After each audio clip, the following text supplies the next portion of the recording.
વાલા વૈષ્ણવો, જય શ્રી કૃષ્ણ. આપ સર્વેને શ્રી ગુસાઈજીના પ્રાકટ્ય ઉત્સવની ખૂબ ખૂબ મંગલ વધાઈ. જલેબી ઠાકોરજીને આરોગાવી, મહાપ્રસાદ લીધો, વૈષ્ણવોને લેવડાવ્યો. તો ચાલો ને જલેબી ઉત્સવમાં રસરૂપ જલેબી જેવા રસરૂપ ગુણગાન કરીએ. હું નાતુરી આપ સર્વે વૈષ્ણવોનો આજના આ અલૌકિક સત્સંગમાં હાર્દિક સ્વાગત કરું છું. વાલા વૈષ્ણવો, આપણે આપણા બાળકોને પણ આપણા પુષ્ટિ માર્ગથી પરિચિત કરવા જોઈએ. ઘરના રોજિંદા જીવનમાં વાતોમાં લૌકિક વાતો સાથે અલૌકિકને એવી રીતે વણી લેવું જોઈએ કે આપણા બાળકો પણ આપણા પુષ્ટિ માર્ગને સમજી શકે. એ બધું આપણે જ શીખવવાનું છે, કારણ કે બાળકો તો કોરી પાટી છે. તેના સંસ્કાર સિંચન મા બાપે કરવાના હોય, ઘરના વડીલોએ કરવાના હોય. માટે નાનપણથી બાળકોમાં એ ધ્યાન દેવું જોઈએ. આપણને એમ થાય કે બાળકો મોટા થયા, બહાર ગામ ભણવા ગયા, પછી તો ત્યાં એવું કોઈ વાતાવરણ ન હોય તો એનું ચિત્ત પ્રભુમાં કઈ રીતે રહે? તો તેનો પણ જવાબ છે. હું મારી જ વાત કરું તો મારી દીકરી સાથે ફોનમાં વાત કરીએ ત્યારે જે ઉત્સવ હોય તેને લગતા કંઈક પ્રશ્નો પૂછીએ, કંઈક પૂછીએ કે આજે આ ઉત્સવ છે તો આમાં શું આવે. એટલે નાનપણમાં બાળકોએ જે વાંચેલું હોય, મનન ચિંતન કરેલું હોય તેનું અનુસંધાન આપણે બાળકોને લેવડાવવું જોઈએ. એની જેમાં રુચિ હોય એ રીતે. હમણાં થોડાક સમય પહેલાની વાત કરું તો મારા નણંદના દીકરાના મેરેજ હતા અને એમના લગ્નમાં આગલે દિવસે મેં એમને કહ્યું હતું કે હું તમને ગિફ્ટમાં શિક્ષાપત્ર પુસ્તક કરાવેલું પધરાવી દઈશ. તમે જ્યારે ફોન કરશો ત્યારે હું તમને પધરાવી જઈશ. તો લગ્ન હોવા છતાં અમે તો નીકળી જઈ રહ્યા હતા, છતાં પણ ફોન આવ્યો કે મામી તમે કીધું હતું પુસ્તકનું, એટલે લગ્ન છે છતાં પણ અલૌકિક યાદ રહ્યું. એટલે ચિત્તનું પ્રભુમાં પરોવાવું, ચેતસ્તત પ્રવણમ સેવા. એટલે આપણા બાળકોને આપણે એવા સંસ્કાર આપવા જોઈએ કે લૌકિકમાં રહેવા છતાં અલૌકિકમાં ચિત્ત રહે. એટલે આજે ગુસાઈજીના રસરૂપ ગુણગાન આપણે હજી કરીશું કે જેના કારણે આપણે કંઈક આપણા બાળકો સાથે વાતચીત કરતા હોઈએ તેમાં આપણે વચ્ચે વાતમાં થોડુંક અલૌકિક પણ ઉમેરવું જોઈએ કે જેના કારણે તેઓ પણ આપણા પુષ્ટિ માર્ગને જાણે અને તેમાં આગળ વધે. બોલો શ્રી વલ્લભાધીશ કી જય, શ્રી ગુસાઈજી પરમ દયાલ કી જય, શ્રી ગિરિરાજ ધરણ કી જય. વાલા વૈષ્ણવો, મારી દીકરી પ્રાચી મને આ બધું એડિટિંગ કરી દેતી, તો આજે મેં એને કેટલા બધા ચિત્રજી મોકલ્યા, નામરત્ના આખ્યા સ્તોત્રના અને ગુસાઈજીના, અને કીધું કે તું મને એડિટિંગ કરીને વિડીયો મોકલજે. તો એને મને તરત જ મોકલ્યો. આજે હું આમાં એડ કરીશ એ વિડીયો. એટલે કોઈ પણ પ્રકારે બાળકોની જેમાં રુચિ હોય એના માટે હું આપને કહું છું કે જેમાં રુચિ હોય એ રીતે બાળકોને અલૌકિકમાં આગળ વધારવા જોઈએ. શ્રી ગુસાઈજીના પ્રાકટ્યની વાત કરીએ તો શ્રી મહાપ્રભુજીને પંઢરપુરમાં થયેલી શ્રી ઠાકોરજીની આજ્ઞા પ્રમાણે શ્રી મહાપ્રભુજીએ શ્રી મહાલક્ષ્મીજી સાથે લગ્ન કર્યું હતું. તે લગ્નથી ઈસવીસન 1510 વિક્રમ સંવત 1567માં તેમને ત્યાં પ્રથમ પુત્ર શ્રી ગોપીનાથજીનું પ્રાકટ્ય થયું હતું. ત્યારબાદ શ્રી મહાપ્રભુજી કુટુંબ સાથે ચરણાદ્રી એટલે કે ચરણાટ પધાર્યા. ચરણાટને આજે ત્યાંના લોકો ચુનાર કહે છે. તે કાશીથી થોડે દૂર આવેલું છે. ત્યાં ચરણાદ્રી નામનો પર્વત છે. તે ભગવાનની ક્રીડા ભૂમિ કહેવાય છે. તે અલૌકિક, પવિત્ર, રમણીય અને એકાંત વનસ્થલી હતું. પર્ણકુટી બનાવી શ્રી મહાપ્રભુજી કુટુંબ સાથે ત્યાં બિરાજ્યા. પ્રથમ પુત્ર શ્રી ગોપીનાથજી 5 વર્ષના થયા હતા. ઈસવીસન 1515 સંવત 1572ની સાલ હતી. માક્ષર મહિનો હતો. શ્રી મહાપ્રભુજી અને શ્રી મહાલક્ષ્મીજીને પર્ણકુટીમાં દરરોજ દેવતાઓની સ્તુતિનો મધુર અવાજ સંભળાતો. તેથી તેમને ખાતરી થઈ કે હવે તેમને ત્યાં શ્રી પ્રભુ પુત્ર રૂપે પ્રગટ થશે. માક્ષરવદ 9મી ને શુક્રવાર હતો. હસ્ત નક્ષત્ર હતું. શોભન યોગ હતો. મધ્યાહનનો સમય હતો. ત્યારે બીજા પુત્રનું પ્રાકટ્ય થયું. સૌએ આનંદપૂર્વક નંદ મહોત્સવ કર્યો. તે સમયે એક બ્રાહ્મણ શ્રી મહાપ્રભુજી પાસે આવ્યા. તેમણે કહ્યું, મારું નામ બટુક છે.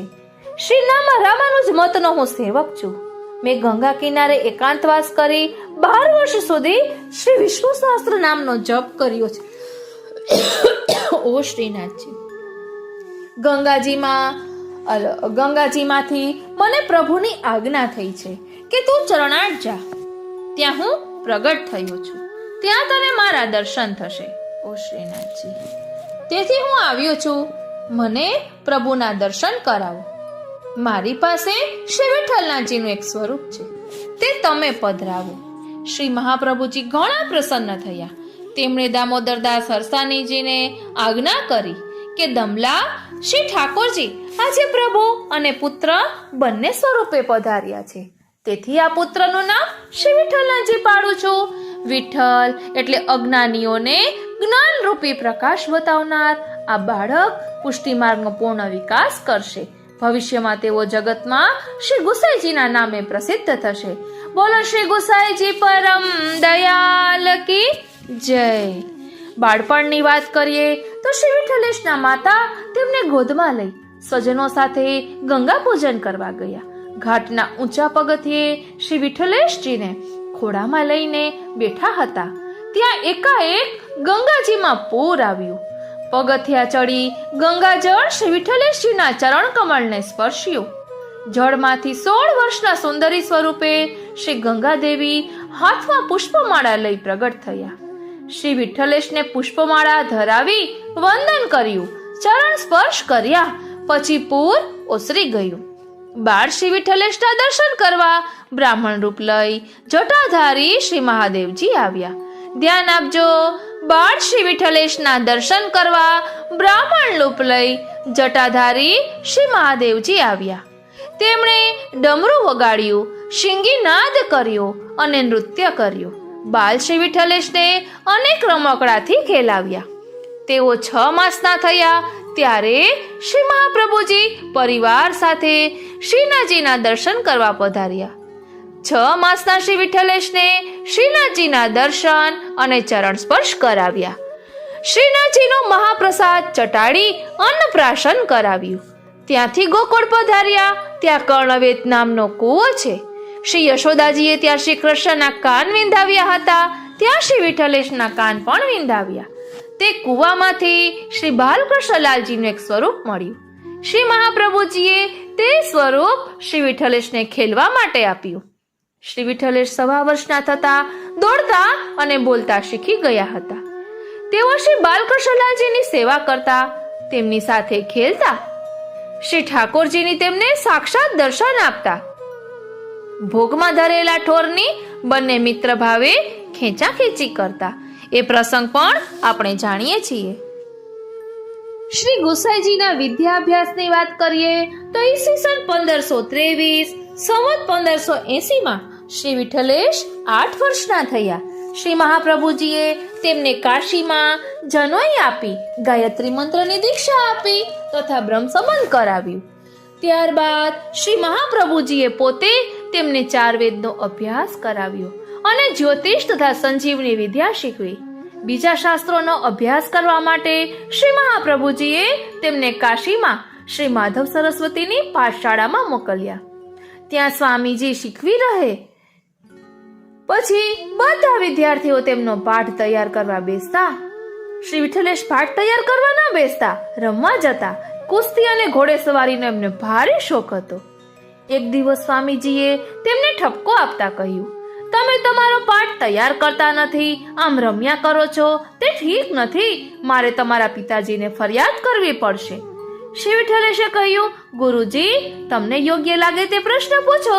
સ્વામીજીના બધા જ પ્રશ્નોના તેમણે સચોટ જવાબ આપ્યા. સ્વામીજીને આશ્ચર્ય થયું. સ્વામીજી અકળાયા. શ્રી વિઠ્ઠલેશ કશું વાંચતા નથી, પાઠ તૈયાર કરતા નથી, છતાં બધું જાણે છે. તેનું કારણ સ્વામીજીને સમજાતું ન હતું. રાત્રે સ્વપ્નમાં પ્રભુજીએ સ્વામીજીને કહ્યું, હું જ શ્રી વિઠ્ઠલેશ છું. સ્વામીજી ખૂબ જ પ્રસન્ન થયા. સાંદીપની ઋષિના ત્યાં ભગવાન શ્રી કૃષ્ણ ભણવા પધાર્યા હતા, તેમ પોતાને ત્યાં શ્રી વિઠ્ઠલે સ્વરૂપે ભગવાન જ પધાર્યા છે એ જાણી તેમની જાતને ધન્ય માનવા લાગ્યા. વાલા વૈષ્ણવો, વારંવાર એક પેરેગ્રાફમાં આપણે સમજી શકીએ છીએ કે આ એ શ્યામ સુંદર છે જે ફરી ભૂતલ પર શ્રી ગુસાઈજી સ્વરૂપે પધાર્યા છે. માટે આપણે આ ખૂબ જ સુંદર રીતે સમજવું જોઈએ કે આ એ શ્યામ સુંદર છે. વારંવાર આપ દાખલા આપે છે અને પ્રમાણ આપે છે કે હું એ જ શ્યામ સુંદર છું. આગળ કહે છે 10 વર્ષની ઉંમરમાં તો શ્રી વિઠ્ઠલેશે બધા શાસ્ત્રોનો અભ્યાસ પૂર્ણ કર્યો. શ્રી વિઠ્ઠલેશે જોયું કે તેમના મોટા ભાઈ શ્રી ગોપીનાથજી શ્રી ભાગવતજીના 18,000 શ્લોકનો પાઠ કર્યા પછી જ ભોજન કરતા. તેમણે પણ નક્કી કર્યું કે શ્રી ભાગવતના 10મ સ્કંધના 90 અધ્યાયોનો પાઠ કર્યા પછી જ ભોજન કરવું. શ્રી ભાગવતજી માટેનો તેમનો આવો પ્રેમ અને આગ્રહ જોઈ શ્રી મહાપ્રભુજીએ તેમના માટે 10મ સ્કંધના સાર રૂપે શ્રી કૃષ્ણના નામોની ત્રિવિધ લીલા નામાવલીની રચના કરી. શ્રી વિઠ્ઠલેશે આજીવન તેનો પાઠ કર્યો. ઓ શ્રીનાથજી, ઓ શ્રીનાથજી, વાલા વૈષ્ણવો, બને તો ત્રિવિધ લીલા નામાવલીનો પાઠ આપણે પણ જો નિત્ય પાઠ કરતા હોઈએ તો એમાં આ એડ કરવું જોઈએ, કારણ કે ઠાકોરજીની બાળ લીલા, પ્રૌઢ લીલા અને રાજલીલા ખૂબ જ સુંદર રીતે તેમાં દર્શાવી છે.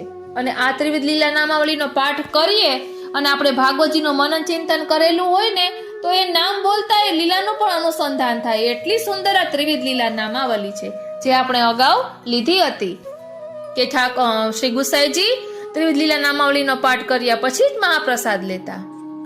હવે આગળ કહે છે કે સાહિત્ય, સંગીત, કલાના શોખ વિશે વાત કરીએ તો એક દિવસ અડેલમાં શ્રી વિઠ્ઠલેશ શ્રી યમુનાજીમાં સ્નાન કરી પાછા પધારતા હતા. સ્નાન કરતા શ્રી યમુના જળમાં તેમને શ્રી યમુના મહારાણીના દિવ્ય દર્શન થયા. વારી જાઉં, બલિહારી જાઉં અને શું કરી જાઉં. તે સાથે તેમના મુખમાંથી શ્રી યમુનાષ્ટપદી નામનું સ્તોત્ર ગવાવા લાગ્યું.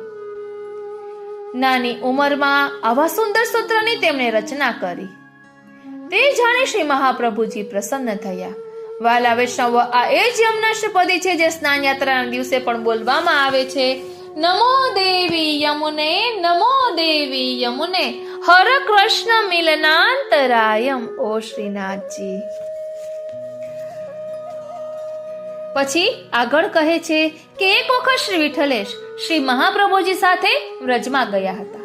સવારે શ્રી યમુના સ્નાન કરી પાછા આવતા એકાએક તેમના મુખમાંથી સંસ્કૃત ભાષામાં કીર્તન ગવાવા લાગ્યું. વ્રજરાજ વિરાજિત ઘોષવરે વરણીય મનોહર રૂપ ધરે. અને મુકામ પર આવી તેમણે શ્રી મહાપ્રભુજીને આ કીર્તન સંભળાવ્યું. શ્રી મહાપ્રભુજી ઘણા જ પ્રસન્ન થયા. મારા ખ્યાલથી આ આર્યા છે વ્રજરાજ વિરાજિત ઘોષવરે. પછી આગળ કહે છે કે એક વખત શ્રી મહાપ્રભુજી તત્વાર્થદીપ નામનો ગ્રંથ લખતા હતા. તે વખતે શ્રી વિઠ્ઠલેશે કહ્યું કે આપે બ્રહ્મસૂત્ર પર ભાષ્ય રચ્યું છે. શ્રી ભાગવતજી પર ટીકા લખી છે તો શ્રી ગીતાજી ઉપર પણ ભાષ્ય રચ્યું છે ને? તો જવાબમાં મહાપ્રભુજીએ કહ્યું કે ગીતાજીમાં ભગવાને કહેલા 574 વાક્યો છે તે બધા પ્રમાણ છે. અર્થ બહુ સરળ છે, છતાં તેનો સાર મેં આ ગ્રંથના શાસ્ત્રાર્થ પ્રકરણમાં લખ્યો છે. તમે ગીતાજી ઉપર ગ્રંથ લખો. શ્રી મહાપ્રભુજીની આજ્ઞા સ્વીકારી શ્રી વિઠ્ઠલેશે ગીતાજી વિશે 4 ગ્રંથો સંસ્કૃતમાં લખ્યા. ગીતાજીના પ્રથમ અધ્યાયની ટીકા, બીજો ગીતા તાત્પર્ય, ત્રીજો ગીતા હેતુ અને ચોથો ન્યાસાદેશ વિવૃત્તિ. શ્રી વિઠ્ઠલેશને બાળપણથી જ નૃત્ય, સંગીત, ચિત્ર વગેરે કલાઓનો ભારે શોખ હતો. તેઓ નાનપણમાં પોતાના મિત્રો પાસે શ્રી કૃષ્ણની રાસલીલાનો નાટક અને નૃત્ય કરાવતા. શ્રી ઠાકોરજીની લીલાઓમાં તેમને ખૂબ જ પ્રેમ હતો. તેઓ પોતે સંસ્કૃતમાં અને વ્રજ ભાષામાં સુંદર કીર્તનો રચતા અને ગાતા. તેમનો કંઠ મધુર હતો. તેમને વીણા વાદનનો ઘણો શોખ હતો. રોજ સવારે શ્રી ઠાકોરજી જાગે અને રાત્રે પોઢે ત્યારે તેઓ અચૂક વીણા વગાડતા. વીણા વગાડતા તેમના હાથની આંગળીઓ ખરબચડી થઈ ગઈ હતી. તે જોઈ શ્રી મહાપ્રભુજીએ આજ્ઞા કરી કે શ્રી ઠાકોરજી ઘણા કોમળ છે આવી આંગળીઓથી પ્રભુને સ્પર્શ કરીએ તો તેમને કષ્ટ થાય. આ સાંભળીને શ્રી વિઠ્ઠલેશે નક્કી કર્યું કે આજથી હું વીણા નહીં વગાડું. એક વખત શ્રી વિઠ્ઠલેશે શ્રી ઠાકોરજીને ધરેલા પ્રસાદી ચંદનમાંથી શ્રી બાલકૃષ્ણજીનું સુંદર સ્વરૂપ બનાવ્યું. અદ્ભુત સ્વરૂપના દર્શન કરી તે સ્વરૂપનું નામ શ્રી અદ્ભુતરાયજી પાડ્યું. એવી જ રીતે એક વખત ઉજ્જૈનમાં ક્ષિપ્રા નદીના કિનારે ભીની રેતીમાંથી શ્રી બાલકૃષ્ણલાલજીનું સ્વરૂપ સિદ્ધ કર્યું. સવારે ઉઠીને દર્શન કરવા માટે તેમણે કાગળ ઉપર શ્રી નનદ પ્રિયાજીનું ચિત્ર દોર્યું હતું. હવે છે શ્રી વિઠ્ઠલેશનો સેવા પ્રેમ અને સાહિત્ય પ્રેમ. શ્રી મહાપ્રભુજી નિત્ય લીલામાં પધાર્યા ત્યારે તેમની ઉંમર 15 વર્ષની હતી. સેવાનો પ્રકાર શીખવા માટે માતાજીની આજ્ઞાથી તેઓ દામોદરદાસ સરસાનીજીની પાસે જતા. તેમની પાસેથી નિત્યનો તથા ઉત્સવનો સેવા પ્રકાર તથા તેની ભાવના અને લીલા ભાવના શીખ્યા હતા. આગ્રામાં કનૈયાશાલ ક્ષત્રિય નામના શ્રી મહાપ્રભુજીના સેવક હતા. તેમની પાસે શ્રી મહાપ્રભુજીના બધા ગ્રંથો હતા. ત્યાં જઈને તેમણે તે બધા ગ્રંથોનો અભ્યાસ કર્યો અને તે ગ્રંથો મેળવ્યા. શ્રી મહાપ્રભુજીના સેવકો પાસેથી તેમણે પુષ્ટિ માર્ગની ઘણી જાણકારી મેળવી હતી. આગળ કહે છે કે શ્રી કુટુંબ પ્રેમ અને લગ્ન જીવનની વાત કરીએ તો શ્રી મહાપ્રભુજી પછી તેઓ તેમના માતા અને મોટા ભાઈ સાથે ઘણા પ્રેમથી રહેતા. તેમની આજ્ઞા પાડતા મોટા ભાઈ શ્રી ગોપીનાથજીના પુત્ર પુત્રીઓ ઉપર પણ એમને ખૂબ પ્રેમ હતો. શ્રી ગોપીનાથજી લીલામાં પધાર્યા ત્યારે આપના પુત્ર શ્રી પુરુષોત્તમજી બાળક હતા, છતાં શ્રી વિઠ્ઠલેશે તેમને આચાર્ય પદનું તિલક કર્યું હતું. એમના વતી શ્રીનાથજીના મંદિરની બધી વ્યવસ્થા તેઓ સંભાળતા હતા. એક વખત શ્રીનાથજીના મંદિરના અધિકારી કૃષ્ણદાસે કહ્યું કે શ્રી પુરુષોત્તમજી હવે બધું સંભાળશે, તમારે તેમની આજ્ઞા લઈને સેવામાં આવવું, કુટુંબમાં ક્લેશ ન થાયને તે માટે શ્રી વિઠ્ઠલેશ 6 મહિના સુધી ચંદ્ર સરોવર ઉપર વિરહમાં બિરાજ્યા હતા. ધ્યાન આપજો વાલા, કુટુંબમાં ક્લેશ ન થાય તે માટે સેવા કરવાનું મન હોય અને સેવા કરવાથી ઘરમાં ક્લેશ થતો હોય તો એવી રીતે સેવા ન કરવી એ પણ શ્રી મહાપ્રભુજીએ આજ્ઞા કરેલી છે. એટલે કોઈનું હૃદય દુભાય તે રીતે ક્યારેય પણ ન કરવું. આપણી સેવા પ્રભુને જે રૂચતી હશે તે સામેથી પ્રભુ અંગીકાર કરાવશે. કોઈના વતી કહેવડાવીને પ્રભુને આપણી જે સેવા લેવી હશે તે સામે ચાલીને કહેશે. મનમાં તાપ રાખવો એ શ્રી ગુસાઈજી અહીં શીખવે છે, પરંતુ આગ્રહ કરી જીદ કરી અને સેવા ન કરવી, કોઈનું દિલ ન દુભાવવું, કારણ કે દરેકના હૃદયમાં સર્વાત્મ ભાવે પરમ પરમાત્મા બિરાજે છે. પછી અહીં કહે છે કે શ્રી વિઠ્ઠલેશ 6 મહિના સુધી ચંદ્ર સરોવર ઉપર વિરહમાં બિરાજ્યા. શ્રી પુરુષોત્તમજી લીલામાં પધાર્યા પછી તેમણે આચાર્ય પદ સ્વીકાર્યું હતું. મોટા ભાઈ ગોપીનાથજીના બંને પુત્રીઓ બાલ વિધવા હતા. શ્રી વિઠ્ઠલેશ તેમને ઓછું ન આવે એવી રીતે પોતાના ત્યાં જ રાખતા. ઈસવીસન 1531 સંવત 1558 16 વર્ષની ઉંમરે તેમના લગ્ન કાશીમાં બાગરોધી શ્રી વિશ્વનાથ ભટ્ટના સુપુત્રી શ્રી રૂકમણીજી સાથે થયા હતા. આ લગ્નથી તેમને 6 પુત્ર અને 4 પુત્રી થયેલા. શ્રી રૂકમણીજીના લીલા પ્રવેશ પછી ગઢાના રાણી દુર્ગાવતીના ઘણા આગ્રહથી તેમણે શ્રી પદ્માવતીજી સાથે બીજા લગ્ન કર્યા. તેમનાથી તેમને એક પુત્ર થયો. તેમના 7 પુત્રોના નામ નીચે પ્રમાણે છે. પેલું શ્રી ગિરધરજી, બીજા શ્રી ગોવિંદજી, ત્રીજા શ્રી બાલકૃષ્ણજી, ચોથા શ્રી ગોકુલનાથજી, પાંચમા શ્રી રઘુનાથજી, છઠ્ઠા શ્રી યદુનાથજી, સાતમા શ્રી ઘનશ્યામજી. તેમના 4 પુત્રીઓના નામ નીચે પ્રમાણે છે. પેલું શોભા બેટીજી, બીજું યમુના બેટીજી, ત્રીજા કમલા બેટીજી, ચોથા દેવકા બેટીજી. આપનો ગૃહસ્થાશ્રમ ખૂબ જ સુખી હતો. બધા જ પુત્રો વિદ્વાન, પ્રતિભાશાળી અને સેવાપરાયણ હતા. પુત્રીઓ પણ ચિત્ર સંગીતમાં કુશળ અને સેવાપરાયણ હતી. ત્યારબાદ છે ગોકુલવાસ.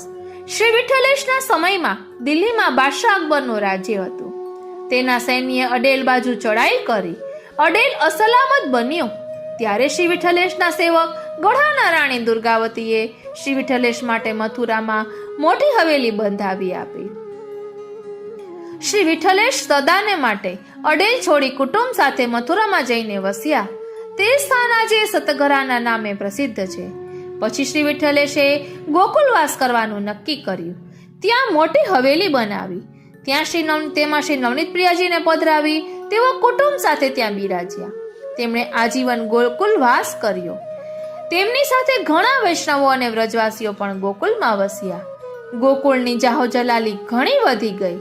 શ્રી ગુસાઈજી દરરોજ ગોકુલમાં શ્રી નવનીત પ્રિયાજીની શ્રૃંગાર સુધીની સેવા કરી ઘોડે સવાર થઈ શ્રીનાથજીની સેવા માટે ગિરિરાજ પધારતા. આમ શ્રીનાથજી અને શ્રી નવનીત પ્રિયાજીની સેવા માટે તેઓ ઘણો પરિશ્રમ કરતા. તીર્થયાત્રાઓની વાત કરીએ તો શ્રી વિઠ્ઠલેશ્વરે પણ એમના આપના પિતા અને મોટા ભાઈની જેમ ભારતના બધા તીર્થોની યાત્રાઓ કરી હતી. આ તેમને દ્વારકાના શ્રી દ્વારકાધીશ માટે વિશેષ પ્રેમ હતો. તેથી તેમણે 6 વખત દ્વારકા યાત્રાના નિમિત્તે આખા ગુજરાતનો પ્રવાસ કર્યો હતો. તેમના સમયમાં ગુજરાતમાં જૈન ધર્મ પાળતી 14 જેટલી વણિક જ્ઞાતિઓ હતી. આ બધી જ્ઞાતિઓ અગાઉ વિશ્વસ્વામી સંપ્રદાયને અનુસરનારી વૈષ્ણવ જ્ઞાતિઓ હતી, પરંતુ જૈન રાજા કુમારપાળના વખતમાં જૈન બની ગઈ હતી. શ્રી વિઠ્ઠલેશના પ્રભાવથી અને ઉપદેશથી તેમાંથી મોટા ભાગની વણિક જ્ઞાતિઓ વૈષ્ણવ બની ગઈ. પ્રેમથી ધર્મ પરિવર્તન થયું હોય એવું આ એકમાત્ર ઉદાહરણ છે. શ્રી મહાપ્રભુજીની જેમ શ્રી વિઠ્ઠલેશે પણ જુદા જુદા તીર્થ સ્થાનોમાં બિરાજીને શ્રી ભાગવતજીના પારાયણ કર્યા હતા. શ્રી મહાપ્રભુજીની 84 બેઠકોની જેમ શ્રી વિઠ્ઠલેશજીની 28 બેઠકો પ્રસિદ્ધ છે. શ્રી વિઠ્ઠલેશ જ્યાં જ્યાં પધાર્યા ત્યાં ત્યાં માયાવાદી પંડિતો સાથે શાસ્ત્ર ચર્ચા થઈ. તેમણે સૌને હરાવ્યા. શુદ્ધાદ્વૈત બ્રહ્મવાદનો ડંકો આખા ભારતમાં વગાડ્યો. તેમના એક સેવક હતા ચાચા હરિવંશી. શ્રી વિઠ્ઠલેશની આજ્ઞાથી તેઓ ગુજરાતના ગામે ગામ ફરતા રહેતા હતા. આદિવાસી વિસ્તારોમાં પણ તેઓ ઘણો ફર્યા. તેમણે ઘણા લોકોને વૈષ્ણવ બનવા પ્રેરણા આપી. તેમના પ્રયાસથી પુષ્ટિ માર્ગનો ઘણો પ્રચાર થયો હતો. ત્યારબાદ સેવા પ્રણાલિકાનો વિકાસની વાત કરીએ તો શ્રી વિઠ્ઠલેશે શ્રી મહાપ્રભુજીએ પ્રગટ કરેલી સેવા પ્રણાલિકાનો ઘણો વિકાસ કર્યો. શ્રી ઠાકોરજીના સુખ માટે વિવિધ કલાઓનો સેવામાં ઉપયોગ કર્યો. સેવા માર્ગને કલાત્મક રૂપ આપ્યું. સેવામાં રાગ, ભોગ અને શ્રૃંગારને કલાત્મક રીતે યોજ્યા. વિવિધ વસ્ત્રો જેવા કે ચાકદાર વાઘા, ઘેરદાર વાઘા, સુથન કાચની અને પટકા વગેરે તૈયાર કરાવ્યા. શ્રૃંગારમાં મુકુટ, ટીપારો, ચંદ્રિકા, કતરા, શહેરો એમ જાત જાતના શ્રૃંગાર તૈયાર કરાવ્યા. નખથી શિખા સુધીના 16 શણગાર શ્રી ઠાકોરજીને ધરાવવાની તેમણે શરૂઆત કરી. ઋતુ પ્રમાણે અત્તરો પણ ધરાવવા માંડ્યા. સખડી, અનસખડી અને દૂધ ઘરની જાત જાતની સુંદર મધુર સામગ્રીઓ પણ શ્રી ઠાકોરજીને ધરાવવાની તેમણે શરૂઆત કરી. જુદી જુદી ઋતુ પ્રમાણે બંગલા, ફૂલ મંડળી, હોળી ખેલ, બગીચા, નાવ, પનઘટ, રથ, હિંડોળા, દાન, સાંજી, અન્નકૂટ, પલના જેવા અનેક મનોરથો પણ તેમણે શરૂ કર્યા. કુંવારો અને 56 ભોગ પણ અંગીકાર કરાવ્યા. ખટઋતુનો મનોરથ પણ કર્યો. શ્રી ઠાકોરજીની સેવામાં તેમણે કીર્તનનો સમાવેશ કર્યો. ધ્રુપદ સંગીતની પદ્ધતિ સ્વીકારી. વ્રજભાષામાં ભક્ત કવિઓએ રચેલા જુદી જુદી લીલાના જુદા જુદા રાગના કીર્તનો શ્રી ઠાકોરજી સામે ગાવા માટે તેમણે અષ્ટછાપ કવિ મંડળની સ્થાપના કરી. તેમાં શ્રી મહાપ્રભુજીના સેવક કીર્તનકારો પૈકી સુરદાસજી, પરમાનંદદાસજી, કુંભનદાસજી અને કૃષ્ણદાસજીનો સમાવેશ કર્યો.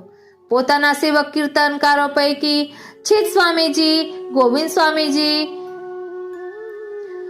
ચતુર્ભુતદાસજી અને નંદાસજીનો સમાવેશ કર્યો.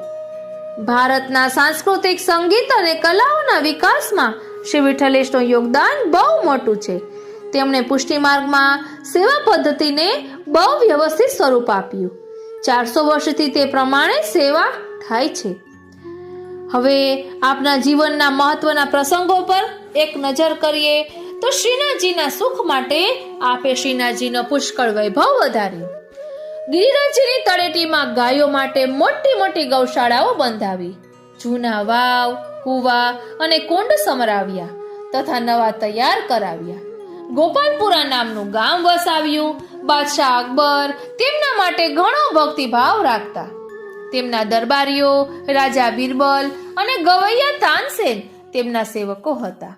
રાજા ટોડરમલ અને સેનાપતિ માનસિંહ હંમેશા તેમની આજ્ઞાનું પાલન કરતા.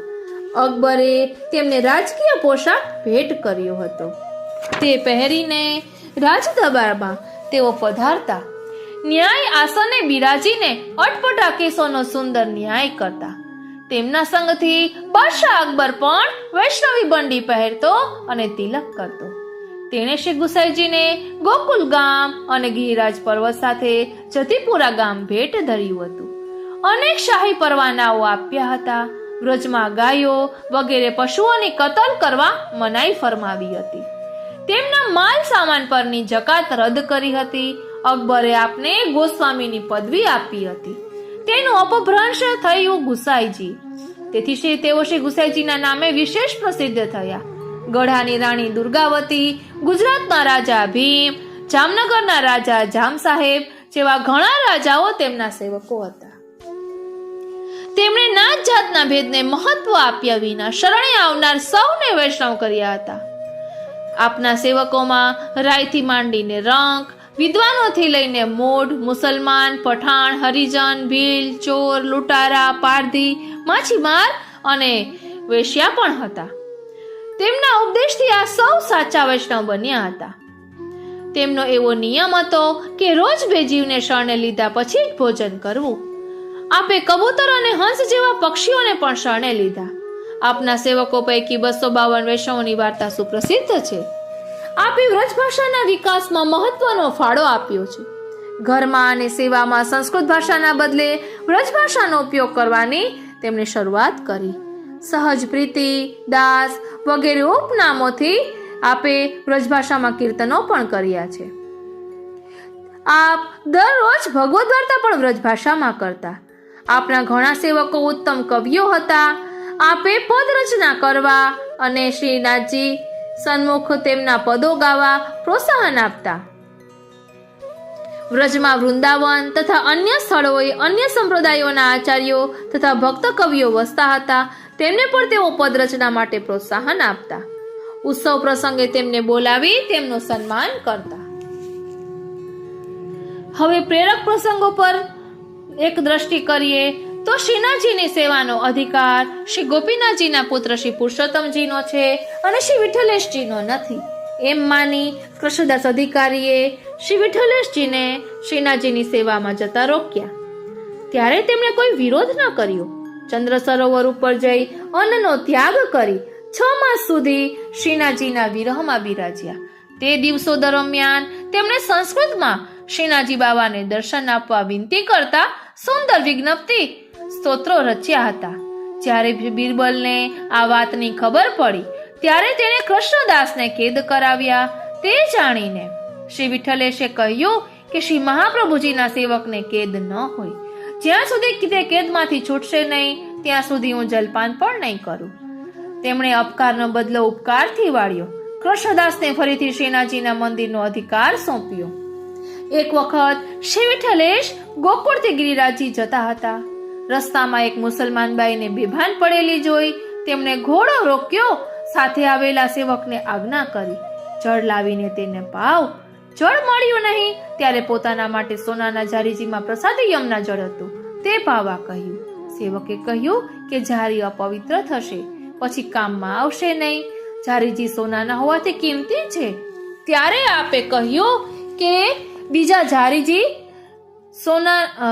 જારીજી આવશે અને સોનાના નહીં બને તો માટીની જારીજીથી કામ ચાલશે, પરંતુ તરસથી ગયેલા પ્રાણ પાછા નહીં આવે. તેઓ આવા દયાળુ હતા. બંગાળના બાદશાહ દાઉદના દિવાન નારાયણદાસ તેમના સેવક હતા. તેમને ત્યાં વિઠ્ઠલદાસ નામના વૈષ્ણવ નોકરી કરતા હતા, પરંતુ પોતે વૈષ્ણવ છે એ વાત ગુપ્ત રાખતા. એક વખત તેમનો વાંક આવતા નારાયણદાસ દિવાને તેમને જેલમાં પૂરી ચાબખા મરાવ્યા. ઓ શ્રીનાથજી, જેલમાં પૂરી ચાબખા મરાવ્યા. તેમનો વાંસો ચીરાઈ ગયો. શ્રીનાથજી, શ્રી વિઠ્ઠલેશે આ જાણ્યો. તેમણે નારાયણદાસને ઠપકો આપ્યો કે વૈષ્ણવ થઈ તમે આવા નિર્દય થયા? તો દીવાને કહ્યું કે મને ખબર નહોતી કે તેઓ વૈષ્ણવ છે. તો શ્રી વિઠ્ઠલેશે કહ્યું કે વૈષ્ણવ હોવાની ખબર નહોતી, પણ તેઓ માણસ છે એટલી તો ખબર હતી ને કે નહીં. પ્રાણી માત્રમાં પ્રભુ રહેલા છે, માટે પ્રાણી માત્ર ઉપર કાયમ દયા રાખવી. મનથી, વાણીથી અને ક્રિયાથી કોઈને દુઃખ ન આપવું. એક વખત સૌરાષ્ટ્રમાં નાગમતી નદીના કિનારે તેમનો મુકામ હતો. ત્યાં માછીમાર માછલા પકડતા હતા. શ્રી વિઠ્ઠલેશે તેમને કહ્યું, તમે જીવ હિંસાનું મોટું પાપ કરો છો. માછીમારી છોડી ખેતી કે મજૂરી કરો. અહીંના રાજાને કહીને તમને જમીન અપાવીશ. માછીમારો તેમના સેવક થવા તૈયાર થયા. શ્રી વિઠ્ઠલેશે કહ્યું કે સેવક થવા માટે 4 શરત છે. એક તો જીવ હિંસા નહીં કરવાનું, બીજી પ્રામાણિકતાથી મહેનત કરીને જીવવાનું, ત્રીજું ન ખાવા જેવી વસ્તુઓ નહીં ખાવાની, અને ચોથું દારૂ નહીં પીવાનું. સૌએ બધી શરતો કબૂલ કરી. એક વખત રૂપમારીદાસ વ્રજમાં આવ્યા. તેઓ રાજપૂત હતા. અકબર બાદશાહના રસોડાના ઉપરી હતા. રસોઈ માટે પ્રાણીઓના શિકાર કરતા. એક દિવસ તેમણે શ્રી વિઠ્ઠલેશના દર્શન કર્યા. તે વખતે તેમના કપડાં લોહીથી ખરડાયેલા હતા. હાથમાં તીરકામ ટૂલ હતું.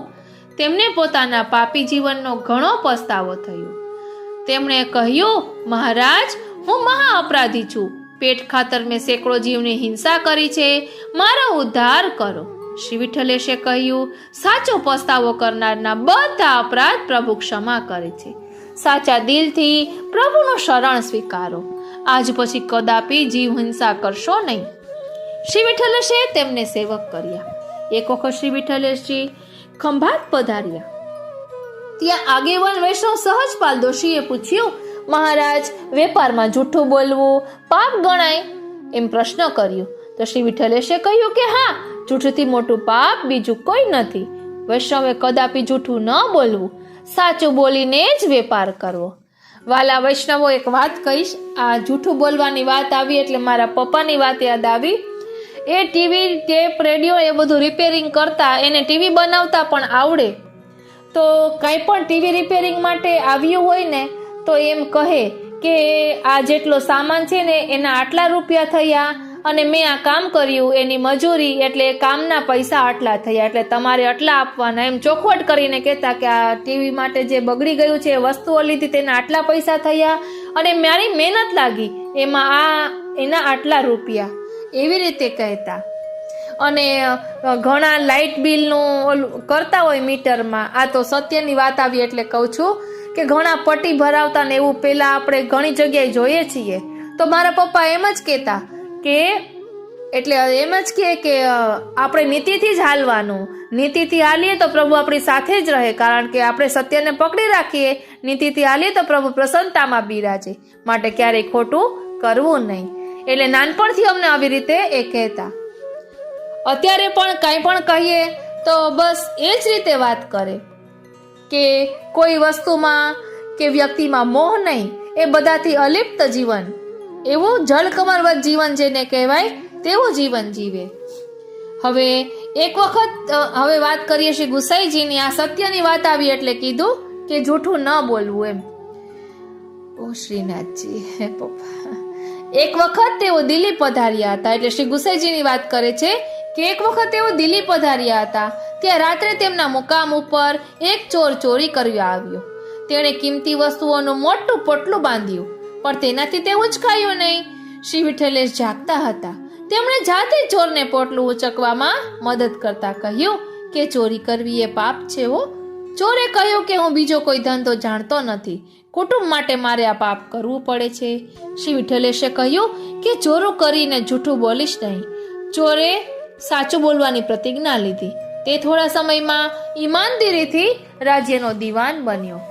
ગુજરાતના વૈષ્ણવનો સંઘ પગપાળા વ્રજમાં જતો હતો. સાથે એક ગરીબ ખેડૂત વૈષ્ણવ હતા.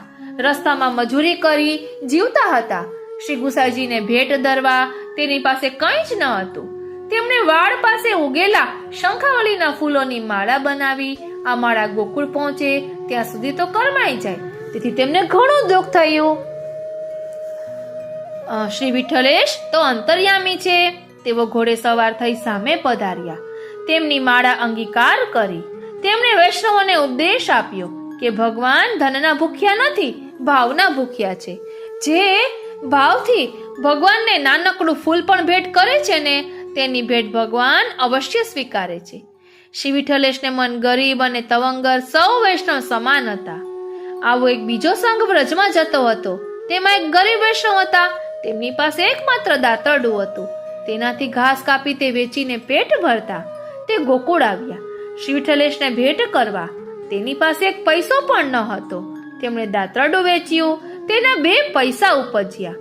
તેમણે પ્રેમથી તે વિઠ્ઠલેશજીને ભેટ ધર્યા. શ્રી વિઠ્ઠલેશે પ્રસન્ન થઈને કહ્યું કે જેમના દિલમાં પૈસાનું અભિમાન છે તેઓ પ્રભુને અને પુષ્ટિ માર્ગને સમજી શકશે નહીં. ધ્યાન આપજો વાલા વૈષ્ણવો, જેમના દિલમાં પૈસાનું અભિમાન છે તેઓ પ્રભુને અને પુષ્ટિ માર્ગને સમજી શકશે નહીં. માટે ક્યારેય પૈસાનું અભિમાન ન કરવું. ઘણા એવા પણ હોય કે પૈસો ઘણો બધો હોય પરંતુ સાદાઈથી જીવન જીવતા હોય તો કોઈ એની સાદાઈને બીજું જ રૂપ સમજી લે છે. કાં તો મૂર્ખ ગણે છે, કાં તો કંજૂસ કહે છે, પરંતુ મનના ભાવને જાણી શકતા નથી. એટલે ક્યારેય પણ કોઈ માટે આવો અભાવ લાવવો જોઈએ નહીં અને પૈસાનું અભિમાન ક્યારેય કરવું જોઈએ નહીં. એ પ્રભુને જરાય રૂચતું નથી. જેટલું પૈસાનું અભિમાન આવશે એટલા પ્રભુથી દૂર થઈશું. કારણ કે લક્ષ્મીજી તો ઠાકોરજીના ચરણારવિંદની દાસી છે. તો પછી આપણે શેનું અભિમાન કરીએ છીએ? આપણે તો દાસના પણ દાસ છીએ. તો આપણાથી થોડી આવું અભિમાન થાય? એ વાતનું આપણે ખાસ ધ્યાન રાખવું જોઈએ. અહીં કહે છે કે જેનામાં દીનતા છે ને તે સાચો વૈષ્ણવ છે. આ વૈષ્ણવે કાયમ પરસેવો પાડીને પ્રસાદ લીધો છે. તેણે દાતરડું વેચ્યું ત્યારે તેના ભવિષ્યનો વિચાર ન કર્યો. તેને ધન્ય છે. તેનું સમર્પણ સાચું સર્વ સમર્પણ છે. એક દિવસ સુરતના એક દિવાન શ્રીનાથજીના દર્શન કરવા ગિરિરાજજી આવ્યા. તેમણે ચાપાભાઈ ભંડારીને કહ્યું કે મને રાજભોગના દર્શન થયા નથી. અમારા રાજાનો મુકામ ગોવર્ધનથી સાંજે 4 વાગે ઉઠવાનો છે. તે પહેલા જો મને ઉત્થાપનના દર્શન કરાવો તો હું 10,000 રૂપિયા ભેટ ધરું. ચાપાભાઈએ શ્રી વિઠ્ઠલેશજીને વાત કરી. તેમણે કહ્યું કે પુષ્ટિ માર્ગમાં રૂપિયાથી દર્શન કે સેવા ખરીદી શકાતી નથી. ધ્યાન આપજો, પુષ્ટિ માર્ગમાં રૂપિયાથી દર્શન કે સેવા ખરીદી શકાતી નથી. આ માર્ગ પ્રભુ પ્રત્યેના સ્નેહનો અને પ્રભુના સુખનો માર્ગ છે. પુષ્ટિ માર્ગમાં પૈસાનું મહત્વ નથી, પ્રભુ પ્રેમનું મહત્વ છે. અકબરની માનીતી બેગમ તાજબીબીના મનમાં એવો વિચાર આવ્યો કે અકબર બાદશાહ હંમેશા મારા જ વશમાં રહે. તે શ્રી વિઠ્ઠલેશની સેવકની હતી. તેને શ્રી વિઠ્ઠલેશને વશીકરણ મંત્ર લખી મોકલવા વિનંતી કરી. તો આપે આ પ્રમાણે કડી લખી મોકલી. આ આપણે સવિસ્તારથી લીધું હતું તાજ બેગમની વાર્તાનું. મંત્ર તંત્ર અરુજંત્ર કો જિક્ર કરો જીન કોઈ, પતિ કહે સો કીજીએ આપુ હિતે વશ હોય. શ્રીનાથજી આ વાત જ્યારે અકબરે જાણીને ત્યારે શ્રી ગુસાઈજી માટે વિશેષ માન ધરાવતા થયા. એક વખત અકબરે બિરબલને પ્રશ્ન કર્યો કે ઈશ્વર કેવી રીતે મળે? બિરબલ અકબરને શ્રી વિઠ્ઠલેશજી પાસે લઈ ગયા. શ્રી વિઠ્ઠલેશે કહ્યું, જેવી રીતે તમે મને મળ્યા એવી રીતે ઈશ્વર મળે. રાજા ચાહે ત્યારે પ્રજાને મળે. રાજાને રાહ જોવી ન પડે, પરંતુ પ્રજા ચાહે ત્યારે રાજાને મળી શકે નહીં. એવી રીતે ઈશ્વર ચાહે ને તો આપણને તરત જ મળે, પરંતુ આપણે ચાહીએ ત્યારે મળે નહીં. એક વખત શ્રી વિઠ્ઠલેશ અમદાવાદ પધાર્યા. અસારવામાં ભાઈલા કોઠારીના ત્યાં બિરાજ્યા હતા. તેમના જમાઈ 9 વર્ષના ગોપાલદાસ જન્મથી મૂંગા હતા. તેમને જોઈને શ્રી વિઠ્ઠલેશે પૂછ્યું કે આ કોણ છે? તો કોઠારીએ કહ્યું, ગોમતીનો વર છે. શ્રી વિઠ્ઠલેશે કહ્યું કે ગોમતીનો વર તો સાગર હોય. તેમણે પોતાનું પ્રસાદી પાન ગોપાળદાસને આપ્યું. તે ખાતા જ તેમની જીભ ખુલી ગઈ અને રસના બની ગઈ. 9 વર્ષના ગોપાલદાસે 9 કડવાનું વલ્લભાખ્યાન ગાયું. વંદો શ્રી વિઠ્ઠલ વર સુંદર નવ ઘન શ્યામ તમાલ. પછી આગળ કહે છે કે ધોળકામાં લાછાબાઈ નામે રાણી હતા. તેમના પ્રધાન બાજ બહાદુર હતા. તેઓ શ્રી વિઠ્ઠલેશના દર્શન કરવા અમદાવાદ આવ્યા. તેમણે કહ્યું, મહારાજ, ગુજરાતમાં ભારે દુકાળ છે, પ્રજા ભૂખે મરે છે. શ્રી વિઠ્ઠલેશનું હૃદય પ્રજાના દુઃખે દ્રવી ગયું. બાજ બહાદુર ધોળકા પહોંચે તે પહેલા મુશળધાર વરસાદ વરસ્યો. બોલો શ્રી ગુસાઈજી પરમ દયાલ કી જય. એક વખત શ્રી વિઠ્ઠલેશ કાશી પધાર્યા હતા. ત્યાં ગંગા કિનારે સંધ્યા વંદન કરતા હતા. સાથે મોટો રસાલો હતો. એક સંન્યાસી ત્યાં આવ્યો. તેણે પૂછ્યું કે આ કોણ છે? એક વૈષ્ણવે કહ્યું, અમારા ગુરુ શ્રી ગુસાઈજી છે. સંન્યાસીએ ક્રોધથી કહ્યું, ગુસાઈ શાના આટલા વૈભવનો ત્યાગ કરવાની તેમનામાં હિંમત છે? આ સાંભળી શ્રી ગુસાઈજીએ પોતાની બધી સંપત્તિ ત્યાં ને ત્યાં દાનમાં આપી દીધી. પછી તેમણે સંન્યાસીને કહ્યું કે તમે પણ તમારા વસ્ત્ર અને કમંડળ દાનમાં આપી દો. સંન્યાસીએ કહ્યું, પછી હું શું કરું? તો શ્રી વિઠ્ઠલેશે કહ્યું કે વસ્તુમાંથી તમારો મોહ તો જતો નથી, તમને ઈશ્વર ઉપર શ્રદ્ધા નથી. તમે કેવા સંન્યાસી? સંન્યાસી શરમાઈ ગયો. શ્રી વિઠ્ઠલેશે વૈષ્ણવોને ઉપદેશ આપ્યો કે ધનમાં આસક્તિ રાખવી નહીં. જરૂર કરતા વધુ દ્રવ્ય ભેગું થાય તો શ્રી ઠાકોરજીના સેવામાં વાપરી દો. પ્રસાદથી સૌના પેટનું પોષણ કરો. તેમ કરવાથી સેવા ધર્મ સાથે માનવ ધર્મ પણ આપોઆપ સધાય છે. વાલા વૈષ્ણવો, એક જગ્યાએ મેં વચનામૃતમાં એ પણ સાંભળ્યું હતું કે આપણે વૈષ્ણવોને પ્રસાદ લેવડાવીએ, મહાપ્રસાદ લેવડાવીએ છીએ એટલે એમનો ઉદ્ધાર થાય કે આપણે જે કહીએ એટલે એમનું સારું થાય એમ. તો તેવી જ રીતે આ પુસ્તક રૂપી એ પણ અલૌકિક મહાપ્રસાદ છે એવું મેં સાંભળ્યું છે, વાંચ્યું છે ક્યાંક. એટલે કહું છું કે આ મહાપ્રસાદ એવો છે કે આપણે કોઈ એક વ્યક્તિને પુસ્તક પધરાવીએ તો એ વ્યક્તિનું જ ખાલી સારું થાય એવું નથી, પરંતુ એના ઘરમાં રહેતા બધા જ સભ્યો, કારણ કે ઘરમાં પુસ્તક બિરાજતું હોય તો ક્યારેક બીજા ઘરના સભ્યો પણ એ પુસ્તક ખોલશે. જ્યારે જે પુસ્તક ખોલશે તો એ મહાપ્રસાદ રૂપે એમનો અલૌકિક સુધરશે. એવી રીતે મેં વચનામૃતમાં સાંભળ્યું. તો મને શબ્દોશઃ સરખું નથી આવડી રહ્યું કહેતા, પરંતુ આપણને મન થાય, ધનની અનુકૂળતા હોય તો આવી રીતે પુસ્તકો, આપણે ધનની અનુકૂળતાની વાત ન કરીએ ચાલો, પરંતુ કોઈનો જન્મદિવસ હોય, કોઈની એનિવર્સરી હોય, આપણે કોઈને ગિફ્ટ આપતા હોઈએ તો ગિફ્ટમાં પુસ્તક પધરાવી દેવાય કે જેના કારણે ક્યારેક એ પુસ્તક બોલશે, ક્યારેક એના મનની મૂંઝવણ એ પુસ્તક દ્વારા દૂર થશે અને એમનું કેટલું સારું થશે, એના અંતરના આશીર્વાદ મળશે. આપણે આશીર્વાદ લેવાના હેતુથી નહીં, પરંતુ આપણા ધર્મનો ફેલાવો થાય એ હેતુથી કહો કે કોઈનું સારું થાય એ હેતુથી કહો. એ રીતે આપણે ગિફ્ટમાં બીજું કંઈ દાન પુણ્ય કરવાની કોઈ વાત નથી, પરંતુ આવા લૌકિક વ્યવહારોમાં પણ પુસ્તક પધરાવવા જોઈએ કે જેના કારણે એનું સારું થાય. અને વાલા વૈષ્ણવ, આપણે કોઈને પણ ગિફ્ટ આપીએ તો સાચું કહેજો, બધા પાસે અત્યારે બધું હોય છે એટલે એ આપણે જે ગિફ્ટ આપી હોય તેનો ઉપયોગ થાય ન થાય એ કશી ખબર નથી, પરંતુ જો પુસ્તક પધરાવ્યું હોય ને તો એ આખું અલગ જ એનું સ્થાન છે, કારણ કે ભગવત સ્વરૂપ છે. તો ક્યારેય કોઈ એ પુસ્તકને રખડાવે નહીં, સાચવીને રાખે. તો આપણે શું ગિફ્ટમાં આપવું એ વિશે પણ વિચારવું જોઈએ. ઓ શ્રીનાથજી પ્રભુ, ઓ શ્રીનાથજી, ઓ શ્રીનાથજી. પ્રસાદમાંથી આ યાદ આવ્યું મારા નાથ. હવે અહીં આગળ કહે છે કે જો વધુ દ્રવ્ય ભેગું થાય તો શ્રી ઠાકોરજીની સેવામાં વાપરી દો. પ્રસાદથી સૌના પેટનું પોષણ કરો. તેમ કરવાથી સેવા ધર્મ સાથે માનવ ધર્મ પણ આપોઆપ સધાય છે. એક દિવસ શ્રી વિઠ્ઠલેશ ભોજન કરતા હતા. ભાજીના શાકમાં એક કઠણ તણખલું આવ્યું. તેમણે વિચાર કર્યો કે શ્રી ઠાકોરજી ઘણા કોમળ છે. સામગ્રી તૈયાર કરવામાં આટલી નાની સરખી બેદરકારીથી પણ શ્રી ઠાકોરજીને પરિશ્રમ થાય. મારાથી બધી સેવા જાતે બનતી નથી, સેવકો ઉપર આધાર રાખવો જ પડે છે. પ્રભુને પરિશ્રમ થાય તો જીવવું નકામું છે. આવું વિચાર કરી આપે સંન્યાસ લેવા તેમના મોટા પુત્ર શ્રી ગિરધરજીને વસ્ત્રો ભગવા રંગથી રંગવા દેવા કહ્યું. શ્રી ગિરધરજીએ તેમ કર્યું ત્યારે શ્રી ઠાકોરજીએ પણ તેમના વસ્ત્રો ભગવા રંગે રંગાવ્યા. તે જોઈને શ્રી ગુસાઈજીએ સંન્યાસ લેવાનો વિચાર માંડી વાળ્યો. હવે સાહિત્ય સેવાની વાત કરીએ તો શ્રી વિઠ્ઠલેશે સંસ્કૃત ભાષામાં નાના મોટા થઈને 50 જેટલા ગ્રંથો લખ્યા છે. તેમાં તેમની રસાત્મક તાત્વિક દ્રષ્ટિના અને વિદ્વાનને શોભે તેવી શૈલીના દર્શન થાય છે. તેમના ગ્રંથોનું વર્ગીકરણ કરીએ તો સ્વતંત્ર ટીકાઓમાં તત્વજ્ઞાનની દ્રષ્ટિએ અણુભાષ્યનો અંતિમ 1.5 અધ્યાય, બીજું ગાયત્રી કારિકા. ભાવ દ્રષ્ટિએ વિચાર કરીએ તો અષ્ટાક્ષર નિરૂપણમ, પ્રેમામૃત સ્તોત્ર, ગદ્યાર્થ, મધુરાષ્ટકની ટીકા, ગીત ગોવિંદની પ્રથમ અષ્ટપદીની ટીકા. સ્વતંત્ર ગ્રંથોનો વિચાર કરીએ તો તત્વજ્ઞાનની દ્રષ્ટિએ વિદ્વન મંડન, ભક્તિહંસ અને ભક્તિ હેતુ નિર્ણય.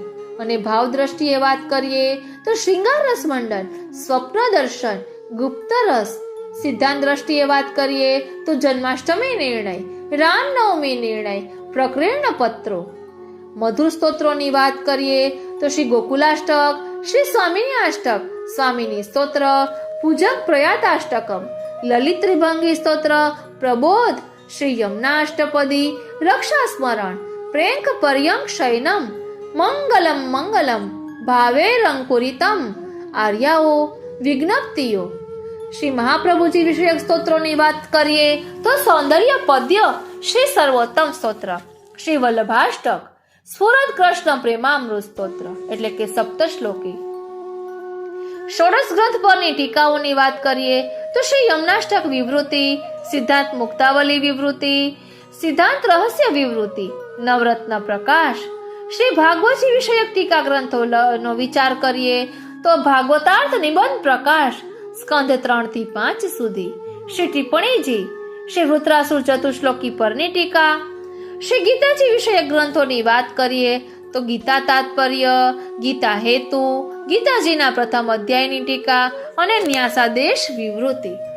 આપના વિશિષ્ટ વ્યક્તિત્વની વાત કરીએ તો દૈનિક જીવન પર ચારે તરફથી વૈભવી અને સમૃદ્ધ વાતાવરણ હોવા છતાં જેમ કાદવવાળા જળમાં દિવ્ય કમળ શોભે ને તેમ શ્રી વિઠ્ઠલેશની દિનચર્યા સાદી, સંયમી, પરોપકાર, ત્યાગ અને ભક્તિપૂર્ણ હતી. વાલા વૈષ્ણવ, આપણે બધું ધ્યાન દેવાનું છે અને આત્મચિંતન કરવાનું છે.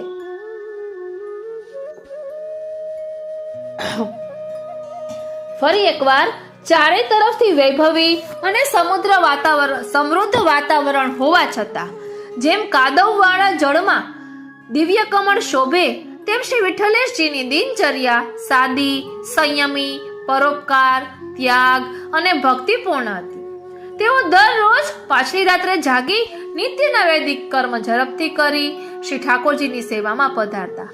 ગોકુળમાં શ્રી નવનીત પ્રિયાજીની મંગળાથી શ્રીંગાર સુધીની સેવા પહોંચી ઘોડે સવાર થઈ શ્રીનાથજીની સેવા માટે શ્રી ગિરાજી પધારતા. ત્યાં રાજભોગની સેવા પહોંચી ભોજન કરી ભગવદ વાર્તા અને ગ્રંથ લેખન કરતા. ઉત્થાપન બાદ સાંજે ગોકુલ પધારી શયન સુધીની સેવા પહોંચતા. મોડી રાત સુધી ગોકુળમાં ભગવદ વાર્તા કરતા. જ્યારે તેઓ ગોકુળથી બહાર પધારે ત્યારે સેવાના વિરહમાં તેટલા દિવસ ભોજનમાં દૂધ, ઘી અને ગળપણનો ત્યાગ કરતા. સેવા, સત્સંગ અને સ્મરણ સિવાય લૌકિક કાર્યો અને શરીરના આરામનો પણ ત્યાગ કરતા. સંસ્કૃતિની રક્ષા વિશે વાત કરીએ તો શ્રી વિઠ્ઠલેશે શ્રી મહાપ્રભુજીની જેમ જ ભારતીય સમાજ અને સંસ્કૃતિની રક્ષા કરવામાં ઘણો મોટો ફાળો આપ્યો છે. મજબૂરીથી શરીર વેચતી વેશ્યાઓને વૈષ્ણવ બનાવી તેમનું જીવન પ્રભુપરાયણ બનાવ્યું છે. ચોર લોકો ચોરી મૂકી ખેતી કરવા લાગ્યા હતા. અફીણ જેવું વ્યસન કરનારાઓના વ્યસન છોડાવ્યા હતા. કન્યા વેચનારાઓનો વૈષ્ણવો પાસે બહિષ્કાર કરાવ્યો હતો. સત્યના માર્ગે પ્રામાણિકતાથી પરસેવો પાડીને મેળવેલા દ્રવ્યથી જ સેવા કરીને જીવન જીવતા શીખવ્યું હતું. આપે ઉપદેશ આપ્યો હતો કે જીવ હિંસાનો ત્યાગ કરી દયા અને પરોપકાર આચરવા. વૈષ્ણવોએ ગૌ સેવા અવશ્ય કરવી. દુષ્ટ અન્ન અને દુષ્ટ સંગથી દૂર રહેવું. પ્રામાણિક અને પવિત્ર જીવન જીવવું. તેમણે વૈષ્ણવોના 16 લક્ષણ ભારપૂર્વક બતાવ્યા. એવો વૈષ્ણવ સમાજ તૈયાર કર્યો હતો જેમાં હિન્દુઓ ઉપરાંત હરિજનો, શૂદ્રો, મુસલમાનો, અન્ય ધર્મીઓ વગેરેનો પણ સ્વીકાર કર્યો હતો. તેમણે બતાવેલા વૈષ્ણવના 16 લક્ષણો જોઈએ તો હંમેશા બધા ઉપર દયા રાખવી, વાલા વૈષ્ણવો, ટીક માર્ક કરવાનો છે કે આપણામાં કેટલા લક્ષણો છે. હું પણ જોઉં છું, આપ પણ જોજો. બીજા કોઈને કહેવા નથી જવાનું, પરંતુ આત્મચિંતન કરવાનું છે. હંમેશા બધા ઉપર દયા રાખવી, કોઈ ઉપર ક્રોધ ન કરવો, કોઈનો દ્રોહ ન કરવો, કોઈના કડવા વચન સાંભળીને પણ તેના પર અભાવ ન લાવવો, હંમેશા સાચું બોલવું, પ્રભુમાં નિર્મળ બુદ્ધિ રાખવી, હંમેશા બધા ઉપર ઉપકાર કરવો, વિષય વાસનાનો ત્યાગ કરવો, ભગવાનને ભગવદીય ઉપર દ્રઢ વિશ્વાસ રાખવો, શરીર આળસુ બને તેટલો પ્રસાદ ન લેવો, સદા પ્રભુનું શરણ સ્વીકારી દાસભાવ રાખવો, બહિર્મુખ સાથે વિવાદ ન કરવો, મૌન રાખવું, સેવા સાવધાનતાથી કરવી, પ્રભુની લીલા ભાવના જ્યાં ત્યાં ન કહેવી, અભિમાન ન કરવું, ધીરજ રાખી નિદ્રા, ભૂખ, તરસ, ઠંડી ગરમી સહન કરવા. આપની બેઠક જોઈને વાત કરીએ તો શ્રી મહાપ્રભુજીની 84 બેઠકોની જેમ આપની 28 બેઠકો ભારતમાં વિદ્યમાન છે. ગુજરાતમાં નરોડા, અસારવા, અલીણા, ગોધરા, ખંભાત, સુરત, જામનગર, ગાગા ગુરગઢ, દ્વારકા, બરેડિયા આદિ સ્થાનોમાં છે. પૃથ્વી પરથી પ્રયાણની વાત કરીએ તો 70 વર્ષની વયે ઈસવીસન 1595 સંવત 1642 મહાવદ સાતમે આપે પોતાના આખા પરિવારને શ્રીનાથજી સમક્ષ રાજભોગ સમયે બોલાવ્યું. આપે શ્રીનાથજીને વિનંતી કરી, આ આપનો જ વંશ છે, તેથી તેની લાજ પણ આપને છે. શ્રીનાથજીએ આજ્ઞા કરી, આ વંશ મારો જ છે, માટે હું કદી તેનો ત્યાગ નહીં કરું. આપે પોતાના પરિવારને આજ્ઞા કરી કે શ્રીનાથજી આપણા કુળ દેવતા છે, તેમને કદી પીઠ ન કરશો. શ્રી મહાપ્રભુજીની આજ્ઞા કદી પણ ઉલ્લંઘશો નહીં. શ્રી ગિરધરજીની આજ્ઞામાં રહેજો. શયન આરતી કરી શ્રી ગિરધરજીને અગ્નિ સંસ્કાર માટે પોતાનો ઉપરણો આપી આપ સદેહ શ્રી ગિરિરાજજીની કંદરાના માર્ગે નિકુંજ લીલામાં પધારી ગયા. આપના દર્શન ન થતા ઘણા સેવકોએ પણ દેહ છોડી દીધો.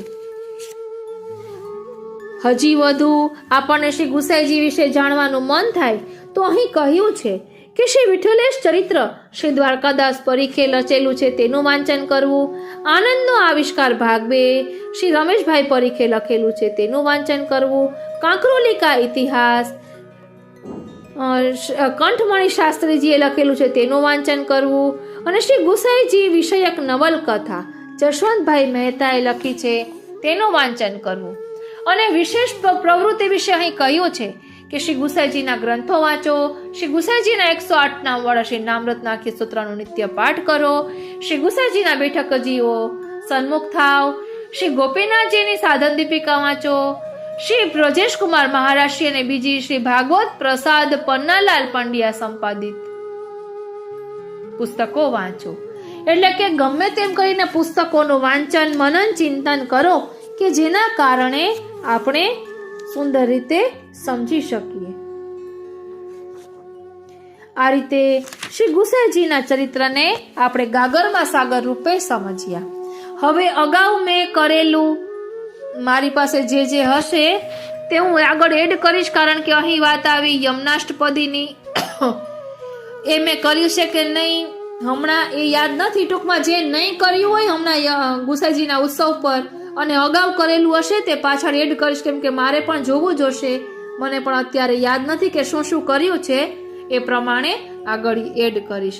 બોલો શ્રી વલ્લભાધીશ કી જય, શ્રી ગુસાઈજી પરમ દયાલ કી જય, શ્યામ સુંદર શ્રી યમને મહારાણી જુ કી જય, શ્રી ગિરિરાજ ધરણ કી જય. વાલા વૈષ્ણવો, જય શ્રી કૃષ્ણ. આસો સુદ તેરસ એટલે શ્રી બાલકૃષ્ણલાલજીનો પાટોત્સવ સુરત. આજે આપણે શ્રી ગુસાઈજીના બાળપણનો એક ખૂબ જ સુંદર પ્રસંગ જોવાના છીએ કે જેમાં શ્રી ગુસાઈજી અને શ્રી બાલકૃષ્ણજી સામ સામે ઠોર ખેંચી રહ્યા છે અને શ્રી મહાપ્રભુજી શ્રી ગુસાઈજીને કહી રહ્યા છે કે લાલન, આપ પ્રભુથી જીતી નહીં શકો. ખૂબ જ સુંદર પ્રસંગ છે.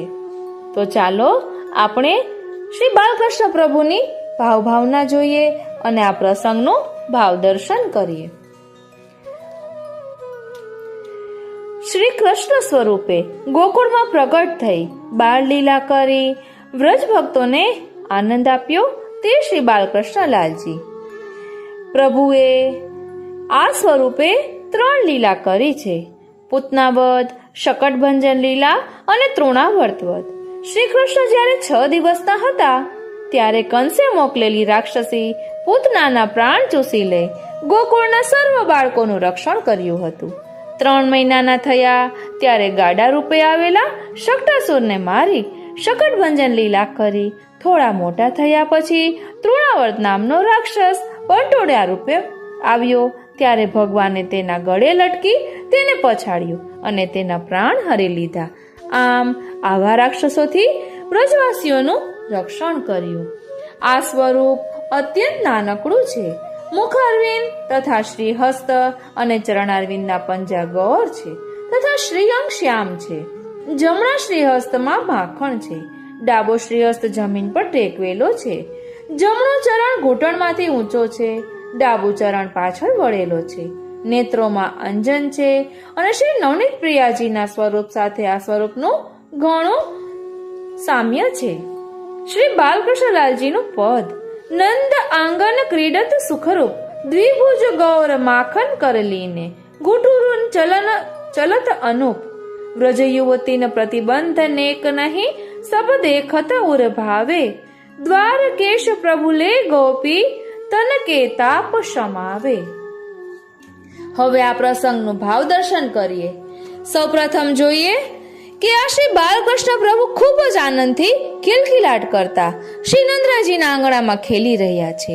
ખેલતા ખેલતા પોતાના ચરણારવિંદમાં શોભતા નૂપુરનો મધુર ઝણકાર સાંભળી આ અવાજ ક્યાંથી આવી રહ્યો છે એવું કૌતુક પ્રકટ કરી રહ્યા છે તથા એ કૌતુકને કારણે નેત્રોથી જાત જાતના મુગ્ધ ભાવો પ્રગટ કરતા તે અવાજ ક્યાંથી આવે છે તે શોધવા માટે ચોમેર ઘૂંટડીએ ઘૂમવાથી અને ઘૂમવા છતાં અવાજ ક્યાંથી આવે છે તેનો પતો ન મળવાથી જેમનું મુખારવિંદ ખૂબ જ શ્રમિત થઈ ગયું છે તેમજ ગોપી એટલે કે શ્રી યશોદાજી અથવા ગોપીજનનું ચિત્ત જેમણે આવી છબીના દર્શન કરાવી હરી લીધું છે એવા રસમય શ્યામ શ્રી અંગવાળા શ્રી બાલકૃષ્ણ પ્રભુને હું નમન કરું છું, ભજું છું. શ્રી બાલકૃષ્ણ પ્રભુનું પ્રાકટ્ય. એક દિવસ શ્રી યમુનાજીમાં સ્નાન કરવા માટે પધારેલા શ્રી મહાપ્રભુજીની જનોઈ સાથે વીંટળાઈને એક અત્યંત નાનકડું સ્વરૂપ બહાર પધાર્યું. તે સ્વરૂપ તે શ્રી બાલકૃષ્ણલાલજી. આપશ્રીએ તે સ્વરૂપ સેવા શીખવા અને ખેલવા માટે પોતાના દ્વિતીય કુમાર શ્રી વિઠ્ઠલનાથજીને જેઓ તે સમયે બહુ છોટી વયના હતા તેમને પધરાવી આપ્યું. શ્રી વિઠ્ઠલનાથજી દરરોજ શ્રી બાલકૃષ્ણલાલજીની સેવા કરે ત્યારે તેમના માતુશ્રી ભોગ ધરવા માટે એક નંગ ઠોર તેમને આપતા. અહીં શ્રી વિઠ્ઠલનાથજી એટલે શ્રી ગુસાઈજી. એક દિવસ શ્રી ગુસાઈજીએ શ્રી બાલકૃષ્ણજીને એક ઠોરનો ભોગ ધર્યો ત્યારે શ્રી બાલકૃષ્ણલાલજી એક ઠોર શ્રી હસ્તમાં લઈ આરોગતા હોય તેવા સાક્ષાત દર્શન તેમને થયા. બાલ સ્વરૂપ શ્રી વિઠ્ઠલનાથજીને થયું કે શ્રી ઠાકોરજી આખો ઠોર આરોગી જશે તો પોતાને પ્રસાદ તરીકે કંઈ નહીં મળે. તેથી શ્રી ગુસાઈજીએ તે ઠોર ખેંચવા માંડ્યો. બંને વચ્ચે ઠોરની ખેંચાખેંચીના દર્શન કરી તેમજ બંને સ્વરૂપોની બાળલીલાના દર્શન કરી શ્રી મહાપ્રભુજી ઘણા પ્રસન્ન થયા. શ્રી ઠાકોરજી બધું આરોગે છતાંય કશું ખૂટે નહીં એવું શ્રી મહાપ્રભુજીએ શ્રી વિઠ્ઠલનાથજીને સમજાવ્યું અને તે દિવસથી ભોગ ધરવા 2 નંગ આપવા માંડ્યા. શ્રી મહાપ્રભુજીએ કહ્યું કે શ્રી ગુસાઈજી આપ પ્રભુથી નહીં જીતી શકો, હું આપને બીજો ઠોર આપું છું. શ્રી ગુસાઈજીએ જ્યારે પોતાના 7 લાલજીને સેવા માટે 7 સ્વરૂપો પધરાવી આપ્યા ત્યારે શ્રી બાલકૃષ્ણજીનું આ સ્વરૂપ છઠ્ઠા પુત્ર શ્રી યદુનાથજીને પધરાવી આપ્યું. શ્રી યદુનાથજીને તેમના મોટા ભાઈ શ્રી બાલકૃષ્ણલાલજી સાથે ઘણો સ્નેહ હોવાથી બંને ભાઈઓ સાથે રહેતા. તેથી શ્રી દ્વારકાધીશજી તથા શ્રી બાલકૃષ્ણલાલજી ગોકુલમાં ઘણો સમય સાથે બિરાજ્યા.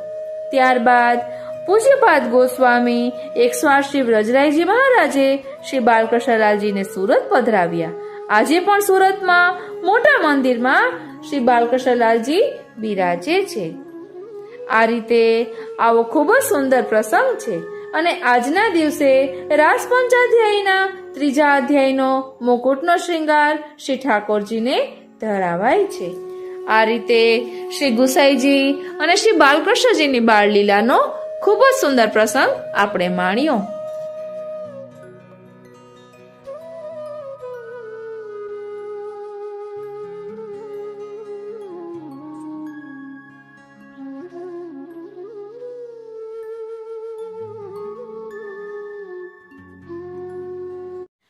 આપણા શ્રી ઠાકોરજી આપણે થતા સંદેહોને દૂર કરવા પણ ઘણા પ્રકારની લીલા કરતા હોય છે. એવું શ્રી અદ્ભુતરાયજીએ પણ કર્યું. શ્રી ગુસાઈજીના એક સેવક છે, એમની માથે જે ઠાકોરજી બિરાજતા એમનું નામ શ્રી અદ્ભુતરાયજી.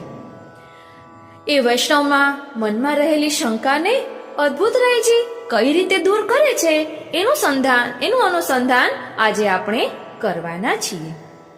શ્રી અદ્ભુતરાયજી અતિશય ગરમીના કારણે અકળાતા મનમાં વિચાર કરે છે કે આ વૈષ્ણવ તો મને સ્નાન કરાવતો નથી, તો ચાલને હું સ્વયં, એટલે પ્રભુ કઈ લીલા કરે છે તેનું રસ દર્શન આજે આપણે કરવાના છીએ. ખૂબ જ સુંદર પ્રસંગ છે.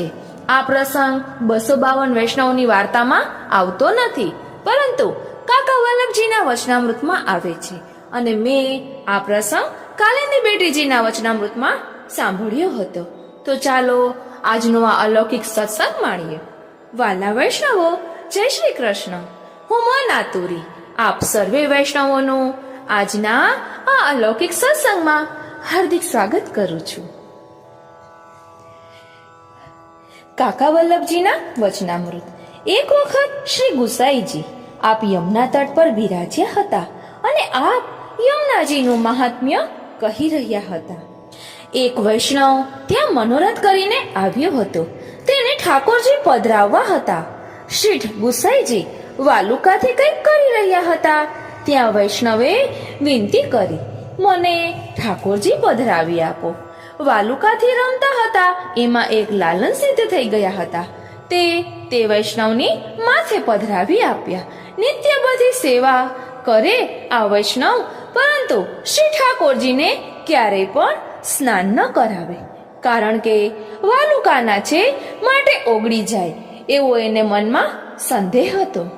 એટલે પ્રભુએ શ્રી ગુસાઈજીને કહ્યું કે તારો સેવક મને ક્યારેય સ્નાન નથી કરાવતો. શ્રી ગુસાઈજીએ કહેવડાવ્યું કે સ્નાન કરાવજે, છતાં ન કરાવ્યું, કારણ કે એને મનમાં સંદેહ હતો કે જો હું ઠાકોરજીને સ્નાન કરાવીશ તો આ ઠાકોરજી ઓગળી જશે, કારણ કે વાલુકાના છે. એટલે પછી પ્રભુએ કંઈક લીલા કરી. પછી ઉષ્ણકાળનો સમય હોવાથી યમુનાજીના ભાવથી એક પાત્રમાં જલ અને તેની અંદર જલચર પધરાવી ને પ્રભુ સન્મુખ આ વૈષ્ણવે તે પાત્ર પધરાવ્યું.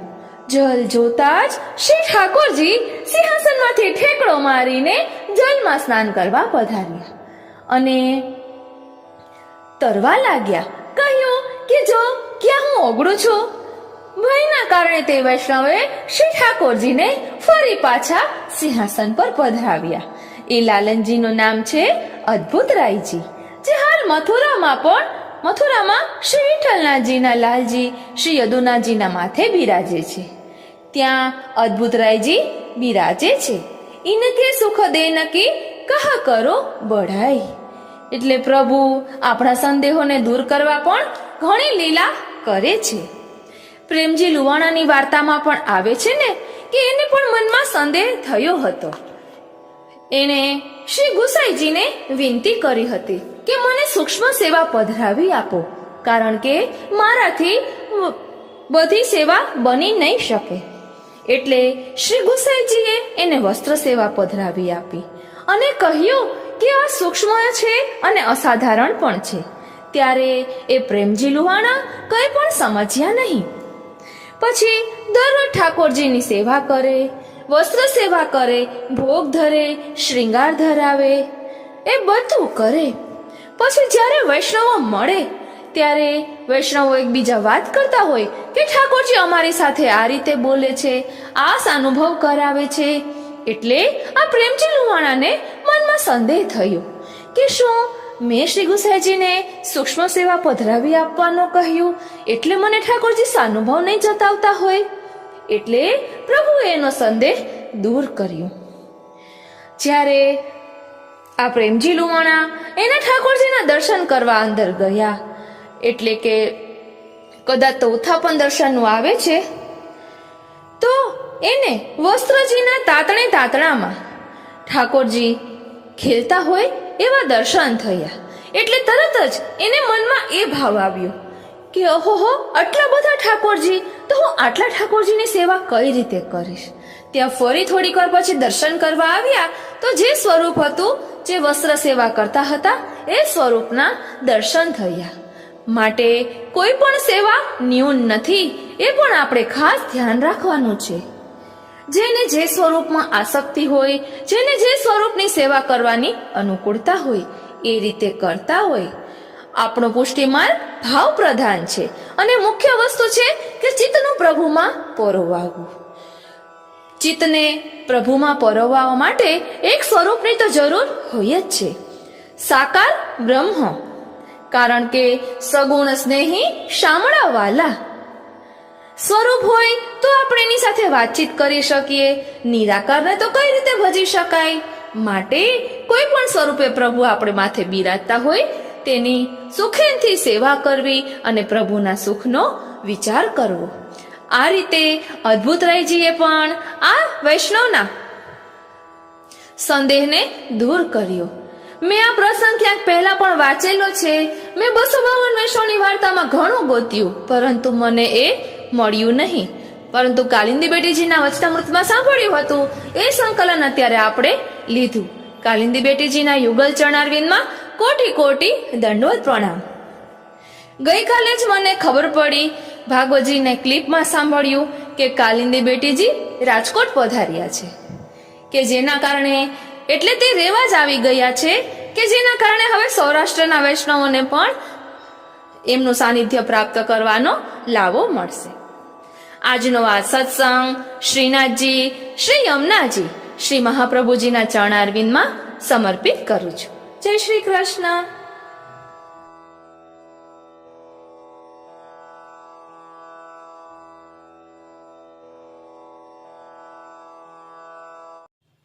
ભગવત ભક્તના હૃદયમાં કેવા કેવા ભાવ ભરેલા હોય છે એ જાણવા માટે શ્રી ગુસાઈજીના તૃતીય પુત્ર શ્રી બાલકૃષ્ણજી અને ચતુર્થ પુત્ર શ્રી ગોકુલનાથજી મથુરાના કોઈ એક ઘાટ પરથી મધ્યાહન સમયે એક નાવ કરીને શ્રી યમુનાજીની વેરાન પુલિનમાં એટલે કે ટાપુ પર એક બ્રાહ્મણ સેવકને લઈ જાય છે.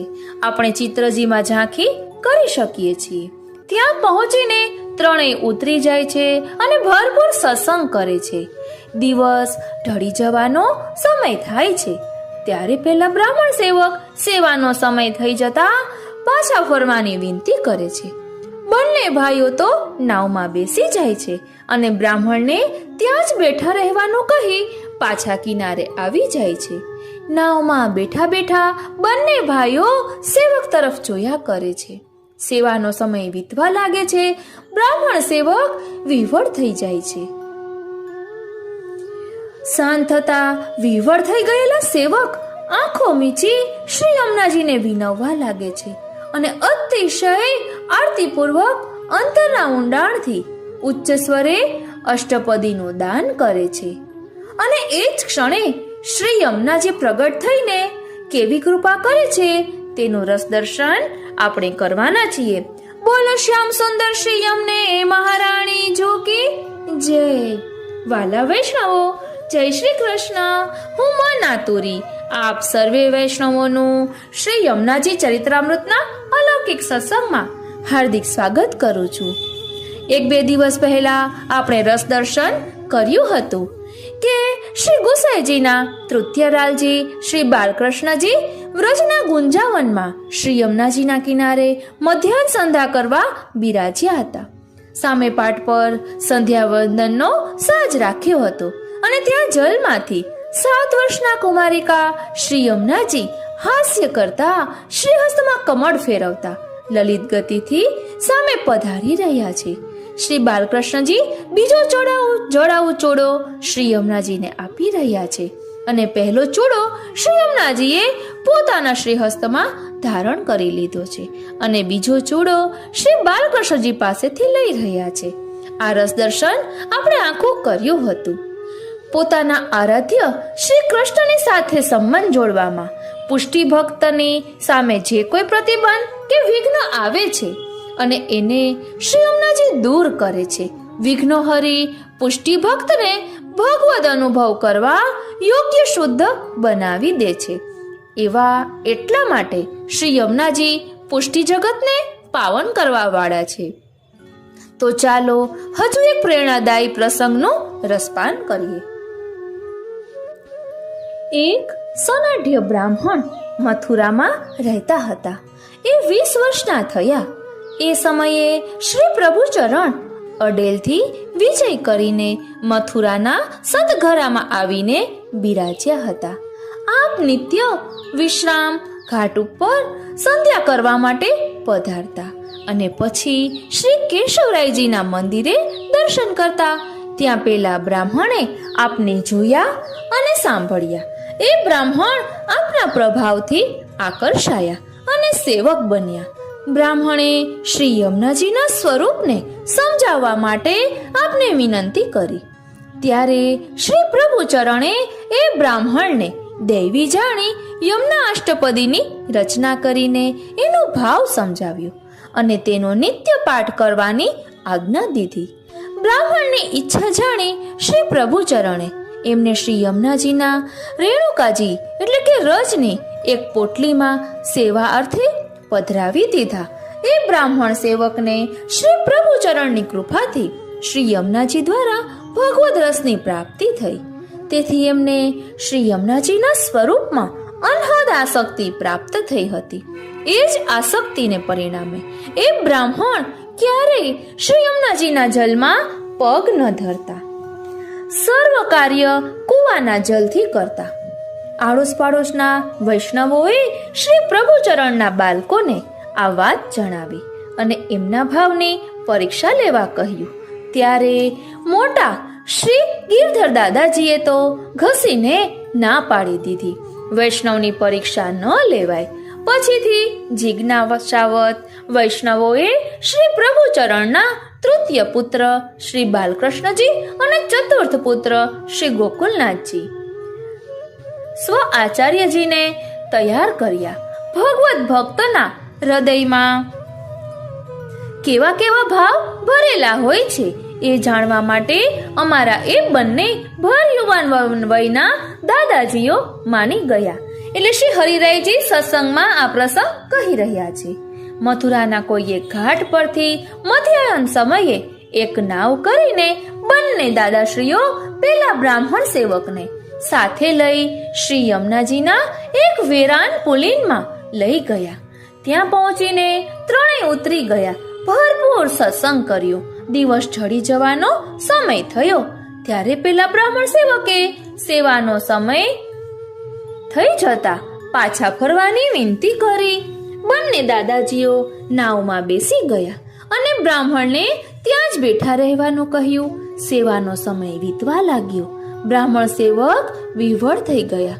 દાદાશ્રીઓ કિનારે આવી ગયા અને નાવમાં બેઠા બેઠા જ બ્રાહ્મણ સેવક તરફ જોયા કર્યું. સેવક આંખો મીચી શ્રી યમુનાજીને વિનવવા લાગ્યા. અતિશય આરતીપૂર્વક અંતરના ઊંડાણથી ઉચ્ચ સ્વરે એમણે યમુનાષ્ટપદીનું ગાન શરૂ કર્યું. આપણે આખી યમુનાષ્ટપદી સચિત્ર આ સત્સંગનો પ્રસંગ પૂરો કરી લઈએ. ત્યાર પછી સાથે લઈશું અને આપ એ ઝાંખી કરતા કરતા એ યમુનાષ્ટપદી બોલશો તો આપને બહુ જ આનંદ આવશે. કેમ કે તેમાં જે શ્રી ગુસાઈજીએ વર્ણન કરેલું છે શ્રી યમુનાજીના સ્વરૂપનું, એવા જ ચિત્રજી સંગતિના રાખેલા છે. એટલે ચિત્ર સંગતિ સાથે આપણે એ સ્તોત્ર કરીએ તો આપણને વધુ આનંદ આવે અને શ્રી યમુનાજીના સ્વરૂપને સમજવામાં સરળતા રહે. એટલે આપણે છેલ્લે એ અષ્ટપદી પણ જોઈશું.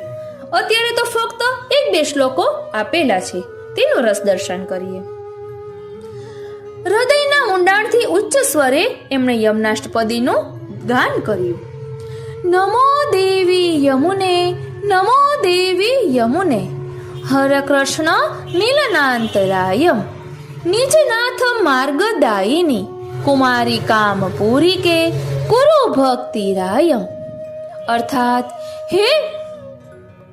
શ્રી પ્રભુચરણ કહે છે કે હે દેવી શ્રી યમુનાજી, આપને વારંવાર નમન હો. હે દેવી શ્રી યમુનાજી, આપને વારંવાર નમન હો. શ્રી કૃષ્ણની પ્રાપ્તિમાં અંતરાય રૂપ અમારા દોષોનું હરણ કરો. અમારા નાથ શ્રી કૃષ્ણ મિલનના માર્ગને બતાવનારા અને વ્રજકુમારિકાઓના મનોરથને પૂર્ણ કરનારા હે શ્રી યમુનાજી, ભક્તિ રૂપી ધન આપો. મધુપકુલ કલિત કમલાવલી વ્યપદેશ ધારિત, શ્રી કૃષ્ણયુત ભક્ત હૃદયે, સતત મતિશયિત હરિભાવના જાત તત્સારૂપ્ય ગદિત હૃદયે. અર્થાત ભ્રમરોના સમૂહ જેના ઉપર ગુંજી રહ્યા છે એવા કમલની પંક્તિના મિશથી શ્રી કૃષ્ણ સહિત ભક્તોને પોતાના હૃદયમાં ધારણ કરનારા, એટલે કે શ્રી યમુનાજીમાં જે કમલ ખીલેલા છે તે શ્રી ગોપીજનોના હૃદય છે અને તેના ઉપર ભ્રમર છે તે ભાવરૂપ પ્રભુ છે.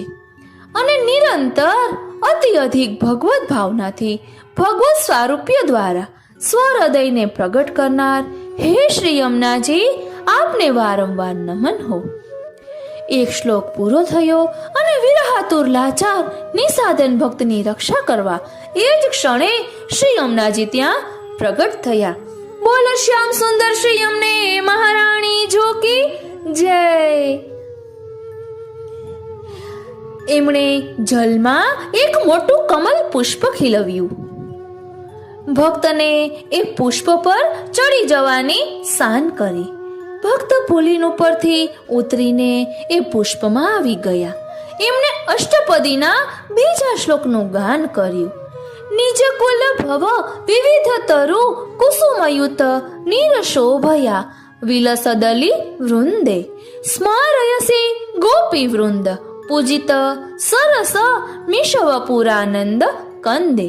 અર્થાત આપના કિનારા પર રહેલા વિવિધ વૃક્ષોના ફૂલોથી મળેલા જલની શોભા દ્વારા તથા જેના ઉપર ભ્રમરોનો સમૂહ વિલાસ કરી રહ્યો છે એવી શોભાથી ગોપીજનોના મધ્યમાં પૂજિત રસિક વ્રજના કિશોરના શ્રી અંગનું આપ સ્મરણ કરાવો છો. એવા આનંદના સમૂહ હે શ્રી યમુનાજી, આપને વારંવાર નમન હો. તરત જલમાં બીજું મોટું કમલ પુષ્પ ખીલ્યું. ભક્ત પહેલા પુષ્પ ઉપરથી બીજા પુષ્પ ઉપર આવી ગયા. આમ પુલિનથી લઈને કિનારા સુધીના જલમાં વારા ફરતી એક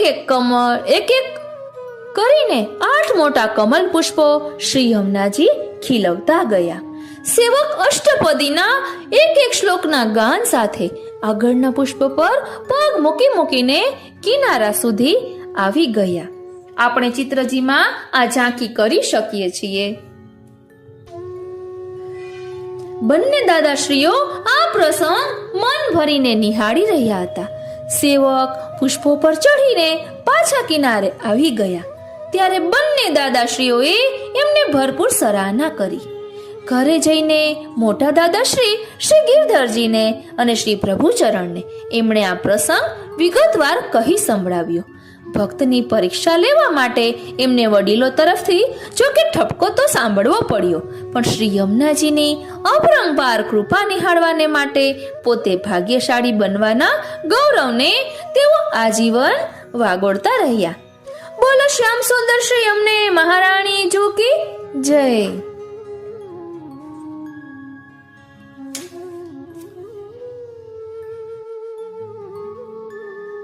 આવો જોઈએ છીએ આ જ વાત શ્રી પ્રભુચરણના સેવક અને શ્રી ગોવર્ધન ધરણના સખા ગોવિંદાસજી કઈ રીતે કહે છે. શ્રી યમુનાજી યહ વિનતી ચિત્ત ધરીએ, યહ વિનતી ચિત્ત ધરીએ શ્રી યમુનાજી, યહ વિનતી ચિત્ત ધરીએ. શ્રી ગિરધર લાલ મુખારવિંદ રતિ, જન્મ જન્મ નિત કરીએ શ્રી યમુનાજી, યહ વિનતી ચિત્ત ધરીએ. વિષસાગર સંસાર વિષમ સંગતે મોહી ઉદ્ધરીએ, કામ ક્રોધ અજ્ઞાન તિમિર અતિ ઉર અંતર તે હરીએ. તુમ્હારે સંગ બસો નિજ જન સંગ રૂપ દેખ મન ઠરીએ, ગાઉ ગુણ ગોપાલ લાલ કે અષ્ટ વ્યાધિ તે ડરીએ. ત્રિવિધ દોષ હર કે કાલિંદી એક કૃપા કર ઢરીએ, ગોવિંદ દાસ યહ વર માંગો તુમ્હારે ચરણ અનુસરીએ. અર્થાત હે શ્રી યમુનાજી, મારી આ વિનંતી આપ ચિત્તમાં ધરજો. શ્રી પ્રભુના મુખારવિંદ પ્રતિ મારી જે પ્રીતિ છે એ જન્મ જન્મ આવી જ હર હંમેશ કાયમ બની રહે એટલી કૃપા કરજો. સંસાર સાગર તો અહંતા મમતા યુક્ત છે અને એ જ વિષનો સાગર છે. એનાથી અને વિષમ સંગથી મને બચાવજો. મારા હૃદયમાં કામ ક્રોધ અને અજ્ઞાન રૂપી અંધકાર વિપુલ માત્રામાં ભરેલા છે, એમનું આપ હરણ કરી લો. આપના નિજજનોની સાથે હું આપની પાસે વસુ અને આપનું રૂપ માધુર્ય નિરખીને મનને શાતા પહોંચાડું. ગોપાલલાલના ગુણ ગાતો રહું અને અષ્ટ પ્રકારની વ્યાધિઓથી ડરતો રહું. આપ મારા ત્રણેય પ્રકારના દોષોનું હરણ કરવાની કૃપા કરો. બસ આપના ચરણોનું સદા અનુસરણ કરતો રહું એટલું વરદાન હું આપની પાસે માંગુ છું. આ રીતે આ પ્રસંગ અહીં જ વિરામ લેશે, પરંતુ અહીં આપણે શ્રી યમુનાષ્ટપદીની ચર્ચા કરી તે વિસ્તારથી આપણે સચિત્ર રસ દર્શન કરવાના છીએ. મને ગાતા નથી આવડતું, પરંતુ મારી દીકરી પ્રાચીએ એ એડિટિંગ કર્યું છે કે તે આપણા સુધી પહોંચી શકે એ હેતુથી હું અહીં ગાઈ રહી છું. અને આપને ન ગમતું હોય ગાયેલું તો મ્યુટ કરીને પરંતુ ચિત્રજયની ઝાંખી કરશો તો આપને ખૂબ જ આનંદ આવશે. બસ વૈષ્ણવોને આનંદ આવે એ હેતુથી જ આપણે આ અષ્ટપદીનું રસ દર્શન કરી રહ્યા છીએ. તો ચાલો અષ્ટપદીનું રસ દર્શન કરીએ. શ્રી યમુનાષ્ટપદી. શ્રી યમુનાષ્ટપદી ભાવાર્થ સહિત સંસ્કૃત શ્લોક અને ભાવાર્થ સાથે. શ્રી ગુસાઈજી કૃત છે.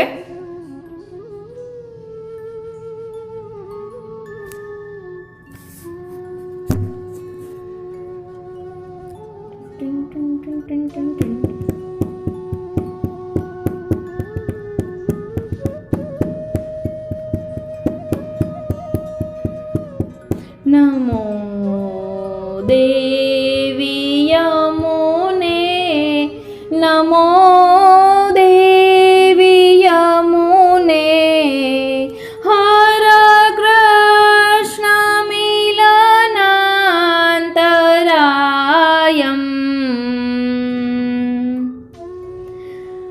નિજનાથ માર્ગદાયિની કુમારી કામપુરી કે કુરુ ભક્તિરાયમ.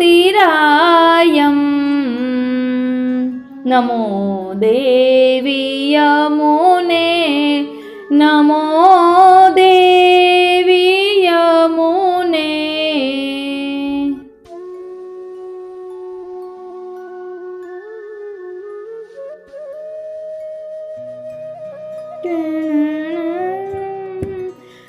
ધૂપકુલા કલિત કમલાવલી વ્યપદેશ धारित श्रीकृष्णयुत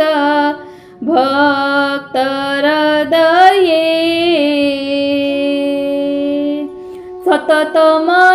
सततमतिशयित हरि भावना जात तत्सारूप्य गदित हृदये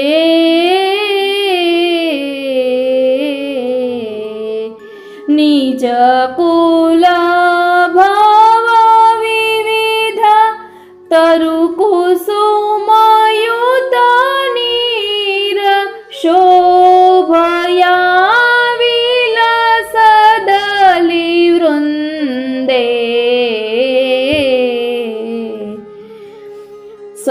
स्मारयसि गोपीवृन्द पूजित सरसमेश वपुरानन्द कन्दे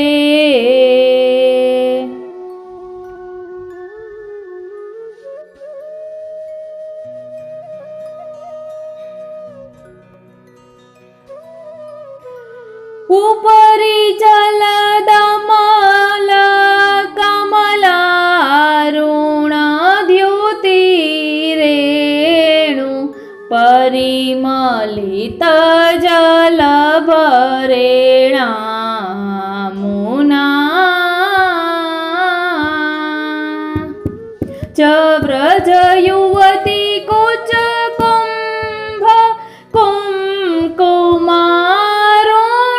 कुङ्कुमारुणमुरः स्मरयसि मारपितु रदुना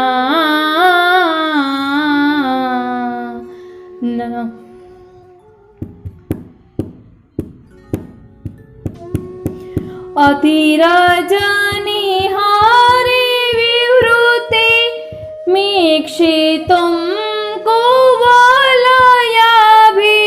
सुभग नयनान्युषति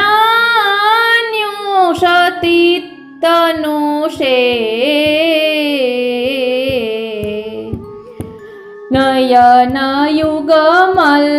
नयनयुगमल्पमिति बहुतराणि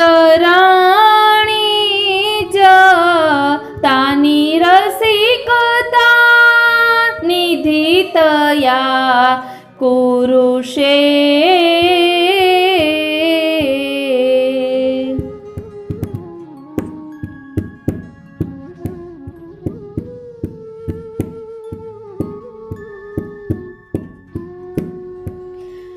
रजनी जागर जनित रागरञ्जित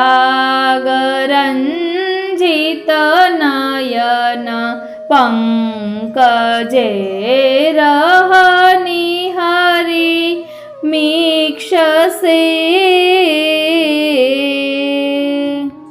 मकरन्द भरमिषे आनन्द पूरिता सततमिह हर्षाश्रु मुञ्चसे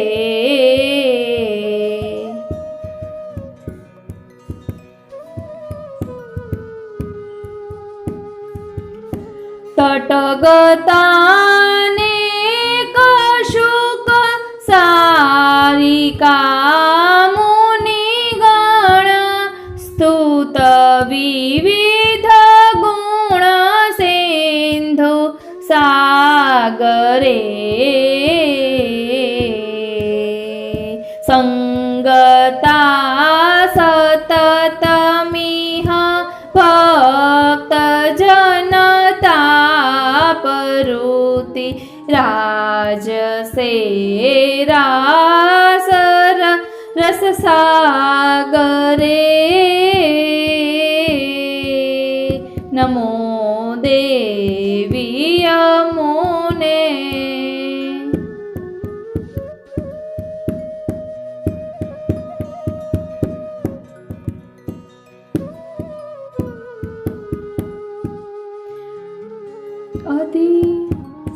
तिभरश्रम जलोदित कमल परिमल व्रज युवती जन विवृति मोदे ताटंक चलन सुनिरस्त संगीत युत मद मुदित मधुपकृत विनोदे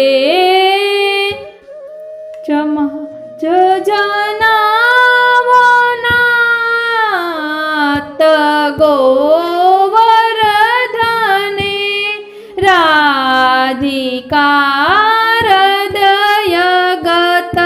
रुद्य कर कमले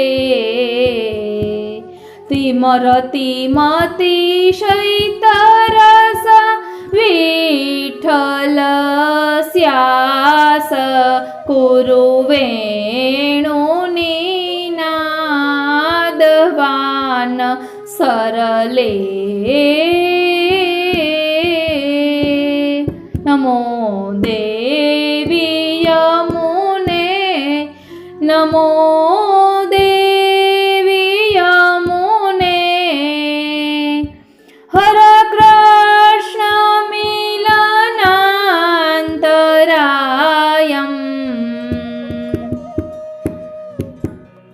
नमो देवी यमुने नमो देवी यमुने नमो देवी यमुने नमो देवी यमुने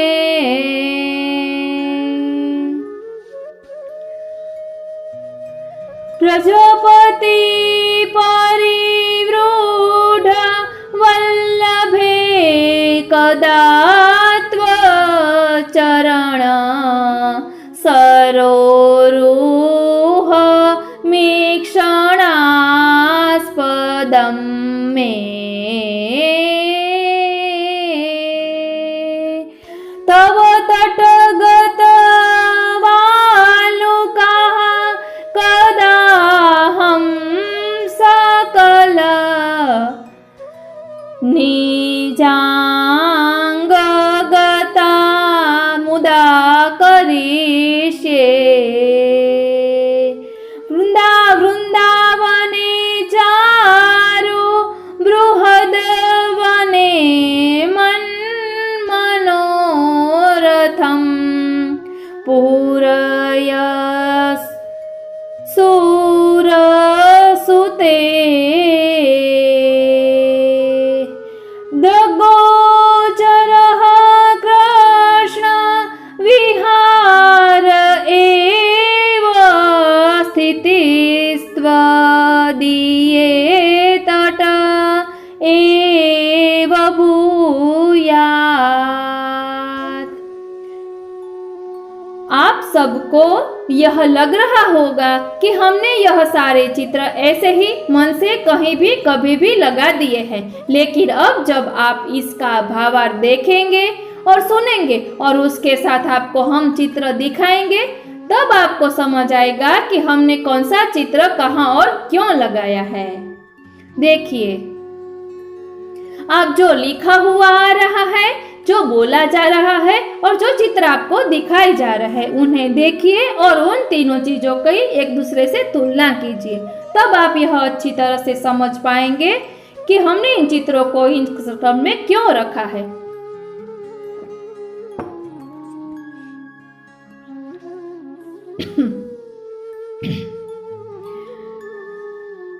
श्री गुसाईजी कृत यमुनाष्टपदी। श्री गुसाईजी कृत यमुनाष्टपदी।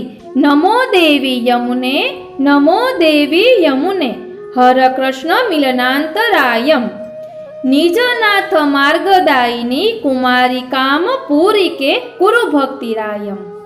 भावार्थ, श्रीमद प्रभुचरण श्री गुसाईजी कहे छे કે હે દેવી શ્રી યમુનાજી, આપને વારંવાર નમન હો। શ્રી કૃષ્ણની પ્રાપ્તિમાં અંતરાય રૂપ અમારા દોષોને હરણ કરો। પ્રાણ વલ્લભ શ્રી કૃષ્ણ મિલનના માર્ગને બતાવનારા અને વ્રજકુમારિકાઓના મનોરથને પૂર્ણ કરનારા હે શ્રી યમુનાજી, અમોને ભક્તિ રૂપી ધન આપો।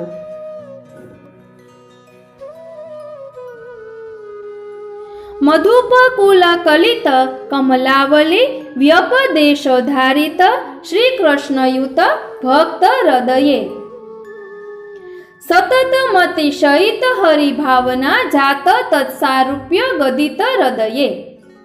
ભાવાર્થ: ભ્રમરોના સમૂહ જેના ઉપર ગુંજી રહ્યા છે એવા કમલની પંક્તિના મિશથી શ્રી કૃષ્ણ સહિત ભક્તોને પોતાના હૃદયમાં ધારણ કરનાર અર્થાત શ્રી યમુનાજીમાં જે કમલ ખીલેલા છે તે ગોપીજનોના હૃદય છે અને તેના ઉપર ભ્રમર છે તે ભાવરૂપ પ્રભુ છે અને નિરંતર અધિક ભગવત ભાવનાથી ભગવત સારૂપ્ય દ્વારા સ્વહૃદયને પ્રગટ કરનારા હે શ્રી યમુનાજી, આપને વારંવાર નમન હો. હે શ્રી યમુનાજી, આપને વારંવાર નમન હો. નિજ કુલ ભવ વિવિધ તરુ કુસુમયત નિરશોભયા વિલસદલી વૃંદે સ્મારયસી ગોપી વૃંદ પૂજિત સરસ મિષવપુરા નંદ કંદે. ભાવાર્થ: આપના કિનારા પર રહેલા વિવિધ વૃક્ષોના ફૂલોથી મળેલા જલની શોભા દ્વારા તથા જેના ઉપર ભ્રમરોનો સમૂહ વિલાસ કરી રહ્યો છે એવી શોભાથી ગોપીજનોના મધ્યમાં પૂજિત રસિક વ્રજ કિશોરના શ્રીઅંગનું આપ સ્મરણ કરાવો છો એવા આનંદના સમૂહ હે શ્રી યમુનાજી, આપને વારંવાર વંદના હો. આપને વારંવાર વંદના હો.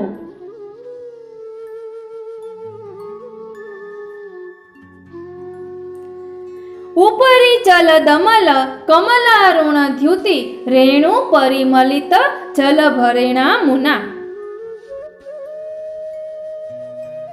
વ્રજ યુવતી કુચ કુંભ કુમકુમારુણ મુરહ સ્મરયસી મારપિતુ રધુના. ભાવાર્થ: હે શ્રી યમને, શ્યામ જલ ઉપર પવનને લીધે હલી રહેલા લાલ ઝાંયવાળા સફેદ કમલોના પરાગથી મળેલા આપના જલના દર્શનથી આપ વ્રજ તરુણીઓના પીન ઘન સ્તનો ઉપર લાગેલા કુમકુમથી રંગાયેલા કામ પિતા ભગવાન શ્રી કૃષ્ણના વક્ષસ્થળનું સ્મરણ કરાવો છો. આપને પુનઃ પુનઃ વંદના હો. આપને પુનઃ પુનઃ વંદના હો.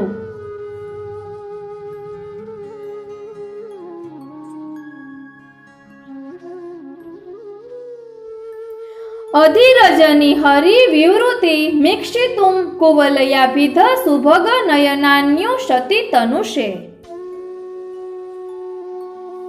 નયન યુગમલ્પમિતિ બહુતરાણી ચ તાની રસિકતા નિધિ તયા કુરુષે. ભાવાર્થ: આપના જલમાં પ્રભાત સમયે વિકસેલા કમલોની શોભા એવી લાગે છે માનો રાત્રિના સમયમાં ભગવત સ્મરણ જોવાની ઈચ્છાથી સુંદર નયનો વિહારને જોવામાં બે નેત્ર ઓછા છે, માટે કમળરૂપી અનેક નેત્ર ધારણ કરો છો એવા હે શ્રી યમુનાજી, આપને આપ વારંવાર વંદના હો. આપને વારંવાર વંદના હો.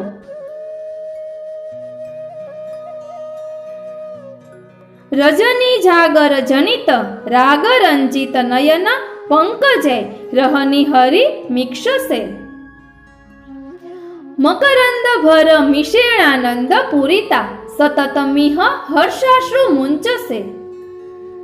ભાવાર્થ: રાત્રિમાં રાસ આદિ ક્રીડામાં જાગરણથી ઉત્પન્ન અનુરાગ રૂપી લાલ રંગથી રંગાયા એટલે કે રસમસ્યા નયન કમલોથી દિવસમાં પ્રભુને આપ નિહાળો છો. કમલના મકરંદની અધિકતાના મિશથી આનંદ રસ ભરેલા આપ સર્વદા અહીં હર્ષાશ્રુ છોડી રહ્યા છો એવા હે શ્રી યમુનાજી, આપને વારંવાર વંદના હો. આપને વારંવાર વંદના હો.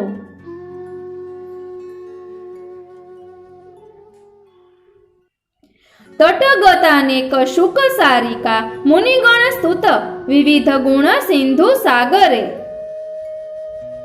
સંગતા સતત મિહ ભક્તજન તાપ ઋતિ રાજસે રાસ રસ સાગરે.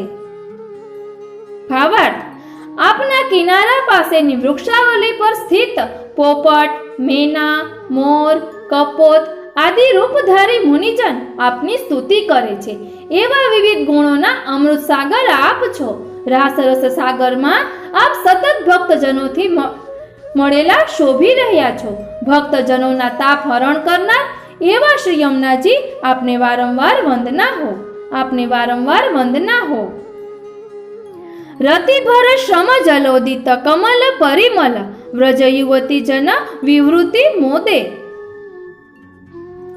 તાટંક ચલન સુનિરસ્ત સંગીતયુત મદ મુદિત મધુપકૃત વિનોદે.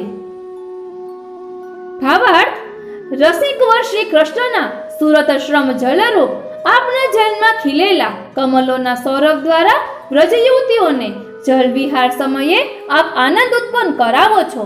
જલ વિહાર સમયે કર્ણફૂલોના ચાલવાથી દૂર થઈ ગુંજારવ કરતા પરાગ મદથી હર્ષિત ભ્રમરો જ્યાં વિનોદ કરી રહ્યા છે, એવા શ્રી યમુનાજી આપને વંદન હો, આપને વંદન હો.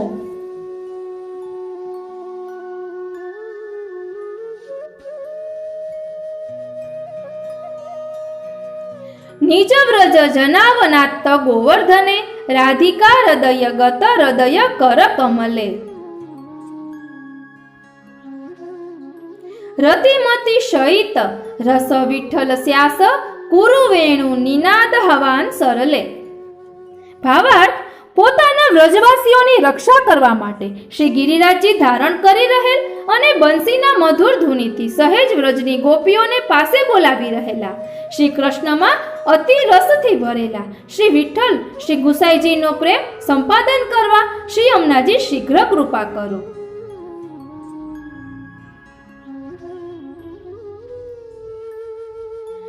વ્રજપતિ પરિવૃઢ વલ્લભે કદાત્વ ચરણ સરોરુહ મિક્ષણાસ્પદમ મે.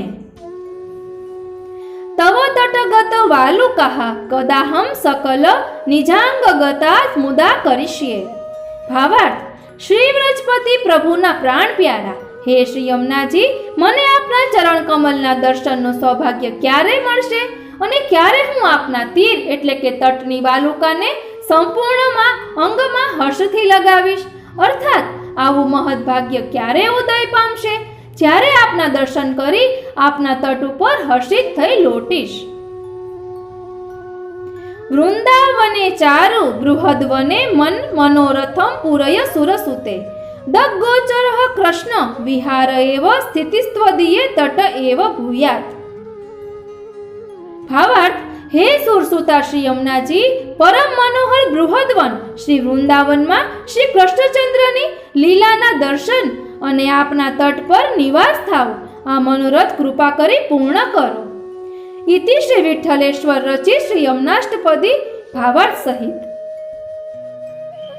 અમે આ અષ્ટપદી પહેલા અમારી બીજી ચેનલ કૃષ્ણ આવેશનીમાં અપલોડ કરી હતી. ત્યારે અમને ખબર ન હતી, એટલે પુષ્ટિવૃંદ ચેનલમાંથી તે લીધેલું હતું. એટલે કૃષ્ણદાસ નાયકજીનો અવાજ, એમને કરેલું અષ્ટપદીનું ગાન લીધેલું હતું, પરંતુ કોપીરાઇટ સ્ટ્રાઇક આવવાથી તે ડિલીટ કરીને મારા અવાજમાં કરેલું છે. એક જ હેતુ છે કે બધા વૈષ્ણવો આ ચિત્રજીના દર્શન કરે અને શ્રી યમુનાજીના સ્વરૂપને હૃદયમાં ધારણ કરે. બોલો શ્યામ સુંદર શ્રી યમને મહારાણી કી જય. આજનો આ સત્સંગ શ્રીનાથજી, શ્રી યમુનાજી, શ્રી મહાપ્રભુજીના ચરણારવિંદમાં સમર્પિત કરું છું. જય શ્રી કૃષ્ણ.